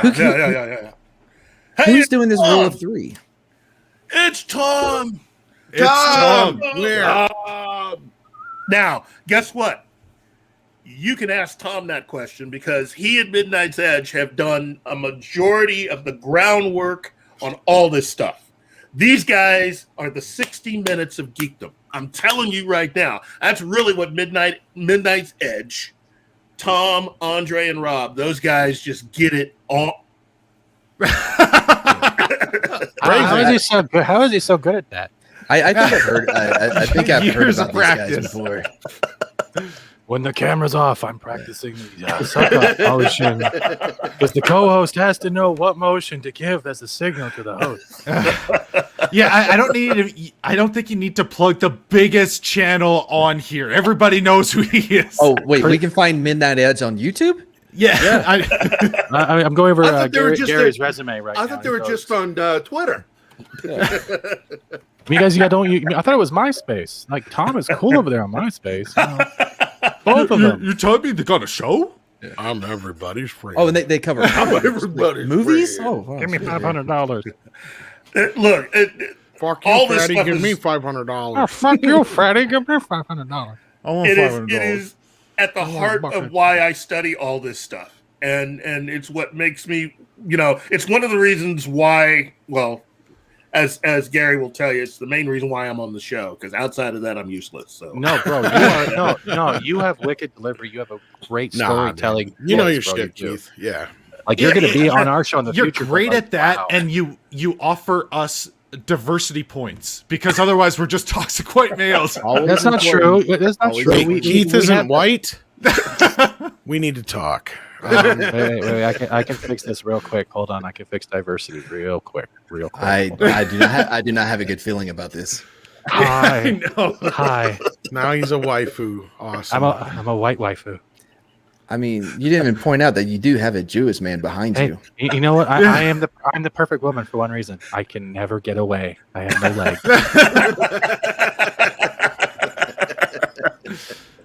I don't got no hands either, so I can't make you a sandwich. I both. Yeah, you're one of the most useless women there is out there. No, I'm just kidding. Oh, fuck you and give me $500. Oh, fuck you. Give me $500. No, you'll fuck yourself and give yourself $500. Hey, Tom. I'm glad you're here because real quick, I haven't been able to watch any coverage of the the Quicksilver thing. By the way, spoilers if anyone hasn't seen it, let me know Oh, now. okay, you can't say spoilers after the thing. That's not how that works. No, you Oh, piss my off God. don't piss off another person. Yeah, it's like, honey, your mom Cancel died. Matt. I want to sit down. I haven't seen it yet. Don't, and also stay away from anything on Funko or GameStop because they leaked the Toy Fair page of people that we haven't seen yet. So I lost my interest. I'll still watch it 3 days ago. I don't get how people can avoid spoilers for this long. They stay off social media and they focus on didn't see watching no the show. Funko They Pop. have a I get- life. I get angry. Tom, if you want when the I've image, done, I'll send like, it to you. Go for it. even after a week, it's like if I post something on my page, spoilers, dude. I'm like, unfriend me. All right, you're not Look, going to if you share really it, are wanted you? to see it, you would have seen it by now. I'm just Yeah, saying. exactly. I've kept this to myself. Ken. It's been 3 days. My God, what do you got, a It's job? not that. Okay, man, you have to understand there's some people that love a show so much that they will break it down, go scene by scene, and try to find those Easter eggs. If you find out who the main villain is, it destroys any trying of attaching those Easter eggs because it's been spoiled by one toy. It's taking the fun out of the show. Yeah, It's like a Where's Waldo. he I don't know why he you're getting was- onto me. I didn't say anything about any of it. hours. Yeah, what the I fuck? spent 5 hours in trailers and episodes breaking down secret scenes. He and was I had- taking bet you apart watch, like my dad WandaVision. He was Over taking at apart Heavy WandaVision like he takes apart his chicken. He was just going. This wannabe Wampa is very correct today. Oh, hey, drunk. How's it going? Never in my channel. Stop drunk. Okay, and then it goes all silent there. Yeah, well, we I'm can't talk about it sorry, now I'm because it No, sorry. we're waiting for his God response. dang, Keith. No, well, no, because Keith hasn't seen it, so I know I'm you kind of sorry. ruined it for him. ruined. know, You were doing so good. Everything was fine. Here's my reasoning on it. I watch everything that I try to watch a lot of stuff with my wife, and she wasn't able to watch it. And before I got on here with you guys, I was in the middle of watching, and I got to the first 10 minutes of the show, and then I came to do the show. That's cool. So there you go. I literally call have it bullshit on paused that. at I point. call bullshit on that story. You know what I do? Yeah, I didn't do it this week, so I can't get in trouble. But usually, like, if I have to wait for my girlfriend to watch a show, like I'll watch it. But then you just make sure at the end you just like pull the like little thing all the way back so it looks like you haven't seen it No. before. No, what you do That's is you all make you a have to do. separate profile. You then watch the show. You then delete that profile. Well, now you're just getting too like intricate. Smart, like too smart, too smart. I'm sorry. No, because it's Devious? far more. Yeah, it's too devious. Like that's like Hi, one Tom. step away from collecting someone's hair. Like Are you okay, Tom? Are you doing good over there? I don't know what to do anymore. No, I'm trying to figure out who this one person is that you. He is literally. I'm not going. Mad to- Mardigan, If we've you want met time to several talk, times. we can. I can actually explain. Well, yeah, I have no idea who the person is on that. But other than that, I see what you got here. I'm kind of. I'm not Pissed really off. surprised. I don't know about pissed off. I already I'm knew. pissed off. I already knew the bottom two, kind Yeah. of, sort of. Other than I don't know exactly who. Maybe The- hidden is one of those characters. Yeah, but the fact is, we didn't know the bottom left, and they were going out because it was a debate between bottom left, and I know this sounds like a sex position, but it's not, or pandemonium, right? And there's also a chance that we had another female character that's part of Hydra, but that's just circumvention. They don't make the toys unless they're confirmedly in the show. So Funko just messed up. Everyone is lost. I don't know what's I going don't- on. We don't know what's going on. Fuck, dude. welcome to Guess What We're Talking About with your host. This is the story of a show with no Easter egg spoilers, except Mad. I'm pretty sure most people don't know I'm the host here, anyways. Ladies and So that's gentlemen, so many your jokes host. that I'm not going to make, but I'll put Yeti. them in the back. I can't tell if Yeti's doing that mouth Yeah. motion that Gary was doing earlier. I can't tell because he has that one avatar. Shit, where have all these people coming from now? Oh, Fucker. God. How I about love You it. should have Like, seen what did it I when walk into? I love your script. you should have seen it when we started. This is tame now. We were well behaved. You're welcome. You get that Mad Mardigan bump. Sometimes yeah. it Oh, takes wait, until oh, Tom wait. comes in to get it, but it comes. You're going to get that bump. And then, like, Go the ahead. first time Drunk comes into my channel to watch it, I just made it weird. Everybody goes silent. True. Yeah, you did kind of ruin it. So we've got that moment to look forward to clipping. Ah, Since we're talking about it, but I don't want to spoil it. How do you guys think about the production value of that show in general for a miniseries? The fact that they're going out of their way. It's like there's someone who cares so much about comics that they will insert as much as they can, as well as the old Skiles TV show. Definitely more so than Fox ever did. So. That's like 25 mil per episode, isn't it? I mean, I don't think it's that high, but I know that Disney is going all out because Disney Plus has to be a success. Mm-hmm. And they're going to bury some money into this to make sure that it is successful. They've got to give some kind of competition out there for Amazon and Netflix. Well, Amazon just burned themselves with the latest episode of Expanse, so that there's nothing else. Yeah, it was pretty woke. It was very bad scene. It was very bad scene. I'm not going to leave it at that for those who haven't seen it. It was a very bad scene to one of my favorite characters. Yeah, it was very upsetting because it was so abrupt and like I'm like, what the fuck just happened? He's dead. Well, yeah, they're trying to repeat. They think Twitter's real life. They're trying to insert all those things because it thinks it's going to bring more people in, but it's just going to turn off their audience, and people are going to stop watching. It's like they forgot. If he's dead, I'm not coming back. I'm not coming back. Yeah, I mean, neither. But it's like they forgot the formula. I understand publicity, whether good or bad, is supposed to be. It's just publicity, but good publicity is better. It will always be better because it creates more word of mouth. If you're having bad publicity, word of mouth is like, oh crap, they did this. It's not worth seeing. You're literally turning off a new audience. Yeah, and that's what most of these companies are doing. It's almost as bad as saying any sex is good sex. And my opinion of that is like, it depends on what you're into. And that's not true. Have you not heard of what happens in prison? It's not good. The dick is the new black. Wait, somebody said dick? Sorry, I was on my phone. No, we didn't say mad dick. We just said dick. You say Tom, dick, I come running. So now we have several people on here that just respond to dick when you say it. I mean, who doesn't? Like, oh wow! Oh, wait. Since he says that, you know what's funny about that movie in general is the fact that Sarah Michelle Gellar got killed by a guy with a hook and not a vampire. That's the funniest crap. She's fought demons, vampires, all these types of monsters, and a guy with a giant fish hook kills her in a jacket, yellow. Oh my God! Drunk 3PO says, "Great strain." I don't know any of these been here during the show. I know they're disowning me. It was going so good. I have no idea where I'm at. Heath was like laying down some wisdom, and then I know we derailed again. I crack a joke here and there, but then we get right back on track. And you should have seen it. There was an hour and a half where Keith is we're silent, and he's teaching us he's giving us all this background history. It was amazing, and now it's gone. I wonder what happened. What came in that was so weird? Your ego and distracting. That just your ego. Off. Your ego. You can keep repeating it, but it's not going to work. Well, I was hoping to get Tom in here on some of this because we were talking about the X-Men. Yeah. And we went through basically all the back channel shit that happened that led to Marvel Studios. I know. Yeah, and he only got halfway through the story. I gotta take a picture of this. Where's my how much money did he pay for you to come here, Drunk? I owe some serious favors now. He got paid? You guys getting paid? He paid him to come on the channel. Hey, Fast Steven, can you do me a favor and just go to the back real quick? I want to take a picture, but I don't want you necessarily in this. Can you do me a favor? Take that bottom lip, just pull it over your head and swallow. Thank you. Mine was funnier, but okay, all right. Well, I took it anyway. You're insulting Walter Matthau. Okay. You really gonna go down that road? Dude, I like grumpy old men. Grumpier old man was all right. You can always rewind it later for more ego shots. You can just rewind it later. You're ruining. I was going to clip this now too. You're ruining everything.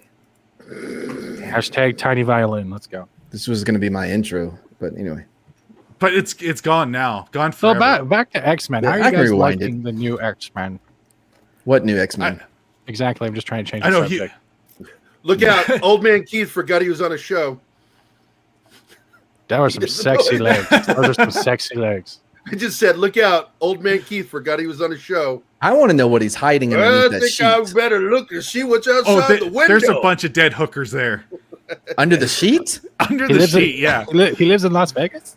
What are they, stacked? Yeah. Look at him. Hey, he's got a little crazy in there. Oh, sorry. I was hoping he would do some kind of reveal, like where he and I am whatever that dude's name is that ruined all of Spider-Man. I really need to remember that guy's name. What was that guy's name? Rod. Yeah. And really, I was Javier Rod the whole time. Like, Scooby-Doo. I was expecting, what was it, M. Night Shyamalan to come out and like, oh, what a twist. You know what? Look, until Disney gets the Spider-Man rights, we're going to be living with Avi for a little bit. Although, and that guy is going to fight tooth and nail to never lose it. Yeah, it's going to be a war. At some point, we'll have to have you on to complete the second half of that whole history, because I think we only got partway through, and that was just for, essentially X-Men, Wolverine. You didn't even touch on the other stuff. Yeah, I know. There's a lot of information left over. Mm-hmm. I just want to say something controversial real quick to get it out of the way because it's been bugging me. I think that Amazing Spider-Man, I think that's actually my favorite Spider-Man out of all of them. I like that. I really liked, I don't know his name, but I did like Garfield. him. Yeah, Andrew Garfield. I thought he did an amazing job. Yeah, in the first one? He was amazing. And then when he was on the phone all that time. Yeah. I knew somebody taking his mask off every 2 seconds. Garfield was a great Spider-Man. Toby was a better Peter Parker. And Garfield was just too pretty to be Peter Parker. He didn't look like that kid that got beat up and was based more on brains than brawn and cuteness, as they want to put it. Like, I think they got the right attitudes, but for the wrong characters, and it didn't work as much as it should have. What he was too pretty for you? Is that what you're saying? No, I'm saying he didn't fit the role as a Peter Parker. He played a great Spider-Man. He had the sarcastic wit while fighting enemies, but Toby had the actual look of Peter Parker in the school times. Yeah. That is what I'm saying. They were two halves that should have been one person, and they didn't find the right actor, in my opinion. Plus, Garfield was demanding, from what I heard, as hell. So all I hear this is going towards like Human Centipede Spider-Man. So no, Andrew Garfield Spider-Man, it was weird. Like I was like, it was kind of like a PG Deadpool in a lot of ways. Like if you go back and watch like his quips and stuff, it was very reminiscent of Deadpool, at least to me. Yeah. Oh, I can bring up something else. That's fine. I'll try. No, hold on. Let me try again here. Yeah, give that another shot. So these taxes, man. God, I hate paying taxes. Any thoughts on anybody? Nope. Cool, man. Just embarrassing me in front of my hero. My hero's finally in the chat. I know. Just leave the dead silence. Let you hang. It's this so is your much show, sweeter. Yeti. Oh my God. I know. I think we're winding down is really what it comes down to. Yeah. It's not you, Mad Mike. Yeah. It might be a sign that it's like we should probably start wrapping up. I was just going to come on for a moment, just hang out for a second. Well, Keith brought us on this journey. That's what went on. And I didn't want to stop him because, well, it was interesting. I had never heard that stuff before. And he was... to be a student of this is to spend a lot of hours just combing through magazines, going online. And again, I know this is going to sound bad, but it's also listening to the guys from Midnight's Edge. So I can believe that. They're very smart with their Popculture Minefield. We just steal from Midnight's Edge. That's how we do all do that. We all do that. That's how it works. I'm dime store version of Tom. That's all I am. I have a guy like Andre, but I call him Sandre. I don't know about that right now. Sandre. Okay, guys. Sorry. I think we might be done for today. I'm so glad I dropped in like this. Oh, I'm glad Tom was here, man. Could you imagine not having his input through this? Right. Oh my God. Yeah, that whole $500 spiel was great. I know somebody was going to ask me a question when I first got in here, and I still don't know what it was. It was about X-Men. Yeah, I was like, I had started to ask, and then fucking Fat Steven Seagal started doing something, and I'm like, I didn't. I'm No, ADD. no. You don't get to blame me. I'm a Yeah, 2D so we all man admit and I've all. got he's the ADD. problem. You start No one's doing talking to animated you. stuff, and I'm distracted. Here's the thing too. Like we're starting to wind down, but views are starting to like crack up. Yeah, I mean, Well, let's go a little longer then. Fuck it. That's because word got around that you had a Yeah. celebrity in the chat. I've got a cup here. I can pee in this. Wait. I'm a celebrity. he said I in the said chat. script doctor. I'm in the chat. Nah, it script made Jay doctor in go, here. wait a Fuck it." minute. Keith, I had one question though. Like, I know you were explaining all this stuff. Have you guys actually done broken down episodes and like kind of done it like a series in a way where you guys could say and do the connections? We could, but we'd only be going. And again, I'm not trying to do this. We'd only be going over some of the videos that they've already covered. A lot of this with Midnight's Edge. Okay. They have done complete breakdowns on Sony and Spider-Man. Mm-hmm. And the also- Soniacs? Oh yeah. That's Yeah, you guys even opened my eyes to a lot of the stuff, like how long that they've been planning the whole Sinister Six thing and Silver and Black. Yeah, all of that stuff. All right, then And the second.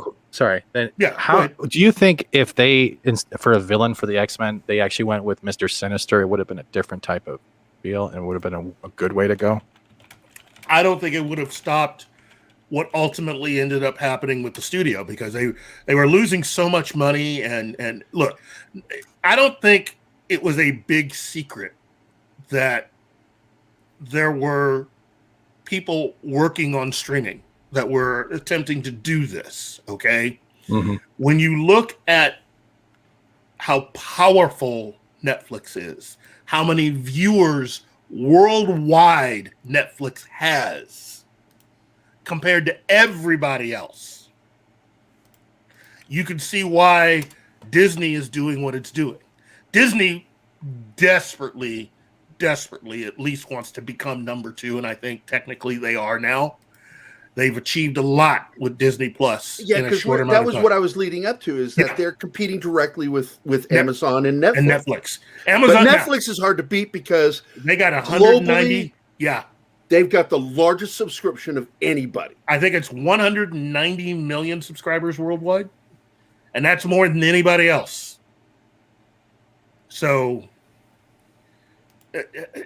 that's what you're competing against. And I think ultimately they didn't want to continue to put money into that to develop anything. And so it was just easier to sell off that stuff. And as soon as Iger saw it, he went for it. So, you know. I'm sorry, I just fucked with Mad. I know. Yeah, assholes. Like, Anyway, look, I can't feel my ass. It's like numb at this point. I am taking a break. I'm heading out. Jesus. Oh my Look, god. Mardigan, thank you, man, because you asked a lot of really cool questions. No, thank you. I'm so glad that Yeti Ask brought the me out questions. here. You were useless. I know. This wasn't even what it was what I was expecting when you came on, because we were just trashing everything. It was just crazy. Yeah, no, he brought me on here. He's like, "Oh, we're gonna talk about bad movies and stuff." I'm like, "Cool, that did not happen." Then I threw everything off, and I'm sorry. In a No, great way. Way no, better than- that was awesome. yeah, way better than what Yeti was planning. I know my stuff was garbage. Nobody wanted to see that. Okay, Matt, if you gotta take off, you want to plug your stuff right now? Sure. I do stuff on my channel. I do street smots every Tuesday and Saturday. There was this one time where I almost had Tom on there. It was I was so close to getting him on the show. Didn't happen. So yeah. I should tell you about the show, I guess. We watched after school specials. It's a lot of fun. Today was a horrible episode, but mostly it's a lot of fun. If you like to see me, if you like to see people that are completely and utterly disappointed, I do bespoke unboxing. I don't pick what they send me, and they send me some of the worst fucking shit. Last time, look, and I still haven't moved it yet. I got like a shoe buffering thing. I don't have leather shoes, so that was real fucking great. I got a thing to make my own alcohol, like put in work. I get a lot of knives from them now for whatever reason. It's Siri, play Tiny Violin. I'll do that soon. Tiny violin. I'll be on Shenanigans tonight, but don't go like fuck that. Mary has enough people; she doesn't need me promoting her.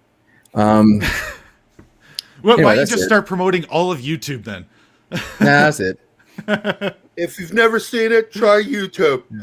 Yeah, no, definitely. If you want to subscribe to me, that's awesome. Like, No, but everyone like- should go subscribe to him. yeah, even if you 'cause- don't like it, I don't give a shit. Just don't hit the bell. Like, you can silent it. I don't need you to watch. I just need you to subscribe. It's not that hard. Don't be an asshole. Come on. Sounds like effort. Anyway, so Oh man, anyway. well, it was great to have you Hey, on here. share the It- link in private so I can yeah. subscribe. for sure, It was I don't good know. meeting you, Matt. it was great meeting you guys. Yeah, man. you got to come on the show, dude. Oh, I was Yeah, it about fun. to invite myself as you were saying that. Yeah, Keith and I know both of us would love to have you on there. We can talk more about Tom Rothman, who used to run Fox and is now running Sony. And you can ask all kinds of questions. Although, seriously, just Midnight's Edge. If they've covered pretty much everything I wanted to know, except what he had for breakfast this morning. And Tom Rothman, man, Toast. that's a new name of someone that you may grow to truly hate. So. And there's always room for hatred. Well, you know how you defeat hatred, right? Oh no, but we talked about it, Doc. We talked about just how horrifying she looks now. It's like because nobody would say it. Midnight's Edge, nobody would say it. I had to say the Bruce Jenner joke or Caitlyn Jenner joke. Speaking of that, did you see her? Netflix has a series with Bert Kreischer and all those comedians, right? She actually showed up in one of the episodes, and they Yeah, I were skipped like that doing one. it was horrible. I skipped that. Oh my god, are you serious? Even Bigfoot was like, what? Yeah, you know, it's a what the fuck situation when somebody whispers it. It's not even that. It's when mythical creatures are like, I can't see what the hell I'm looking at. What is that? You know, Well, they're even checking their dictionary of reality. I'm leaving, so before this gets out on the internet, thanks. Bye, guys. Too late. Take care. Everybody go subscribe to him. I just got the link down in the chat. He's great. He does some awesome after school special watches, and they are brutal. It's amazing. So check those out. And, Hey, Script Doctor, I sent you an invite if you want to join us. Be a part of this mess. I also apologize for distracting Gary and his ADHD, but this is what I do. It's Jesus Christ. I've seen you on Twitter. I've never seen you on YouTube. And I'm I like, have a YouTube what channel, but it's usually just living me fuck? eating in a closet while crying. So it's pretty good. It's called Fat Tears in Closets. That's pretty much what it's called. Jesus Christ. okay, guys. I To the I body, think to maybe the body. we should. Body shot. Body shot. Well, why don't you tell everyone where they can find you? We'll start off with Keith because I think we're all starting to come down after all this. Well, you can find me at Popculture Minefield on Twitter or on Facebook, or pretty much living in Gary's closet. So, So you know about the crying and stuff. yes, I do. Okay, Okay, I do have their link for Popculture Minefield in the description. There Yeah. you go. I don't think I've ever streamed this long, so I'm fading. Yeah, we got 4.5 hours with ME 2 days ago. I was like, oh my God, I must have muted and left a couple of times to go to the bathroom because I'm an old dude. I'm in my 50s, man. I got to pee when I pee. Oh, Very good. But that was a really good episode, though, that we did, Tom. God, there was a lot of stuff that we went over. It's fun. I was honored just to be on with those guys. Yeah, I am every time. Anytime I'm on ME, I have to be on my P's and Q's, and I have to bring it. Why do you worry about it? I mean, you see what I fucking do. Well, that's you. Why That's your bother? shtick. That's your shtick. I automatically demonetize anybody's video the minute I appear. I have to be on my P's and Q's. I do. Nah. Okay, There's no rule that that's says Steven. that. Why don't you tell us where they can find you? Honestly, I think Gary should go first. He was here with the other half of Pop Culture, so I will gladly wait till your main guests get their spiel first. I thought he kind of did his. He was shaking. He was more. warning future Pete channels said he's it, on. Pop Culture Minefield. I'm a comic book artist. Buy my books. If you don't Find us like on it, Instagram. yeah, I'm not on. I mean, we're on Instagram, but I never post there. I fucking hate Instagram. What about OnlyFans? You know, it's like it's so those young MySpace. people. I hate young people. I'm on MySpace. Well, online. I'm on MySpace. Me too. Yep. I'm trying to recollect my account because they're supposedly offering it, but it's still not working for me. So I'm waiting for it to work for me. Will you Yeah, get you off still of have me? accounts there? Eddie, Jesus Christ. Yes, yes. Are you Get on off me. ICQ? Dude, I am rep detect on ICQ. Okay, I will definitely look you up when I get back to the 90s. And my first email was with Yahoo is still active. It's repdetect@yahoo.com because I'm the head of the Blade Runner fan club. Really? So it's like you got mail. Hope you don't got stock. That's cool. You guys are awesome. I can't wait to see you in the future. All right, On that's Steven. Why don't you tell everyone where they can find you? Yes. Well, you can find me on Twitter at, well, I posted in the link, but I'm on Twitter. I do have a YouTube channel for game streaming and other weird stuff. I'm starting a new kind of show thing where we're going over old Adult Swim cartoons and drinking at the same time because it helps. I am also co-hosting Lorena's Lunch Table, usually every Fridays live at 12 noon Eastern. Every Sunday, I am on the Welcome to Florida on Lorena's channel. Tuesday, we are Loki's Mornings of Mischief. It has been switched up for the roundtable comic book roundtable, where we go over, like I said, comic books and roundtables. Other than that, you can find me at Weight Watchers on YouTube, and sometimes in my neighbor's bush, waiting for the pie to settle. Thank you. And that was the dirtiest thing said in the whole show. In my neighbor's bush. Yeah, well, I think it was neighbor's bush and her pie, so it was And her double pie. entendre. Yeah, everybody apple.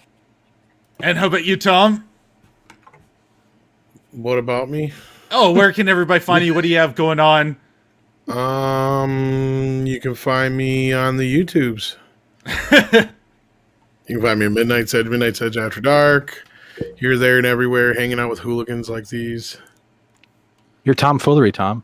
That's These guys would be about it. great on it. Okay, well, then I'll go next. And Oh, it's great. I was just telling you, get out of here, you fat fuck. okay, so before I go, I'll just say, got a GoFundMe going for my laptop that's about to blow up. If you could chip in $1 or $2, I'd really appreciate it because I'm trying to get this thing so I can keep talking to you beautiful people. So if you could, yeah. Throw me a frickin' bone here. I would love it. So I put the link in the chat if you want to throw something in. Otherwise, it's been great having everyone on here, and I appreciate everyone stopping by. I had a great time, and we will see everyone later.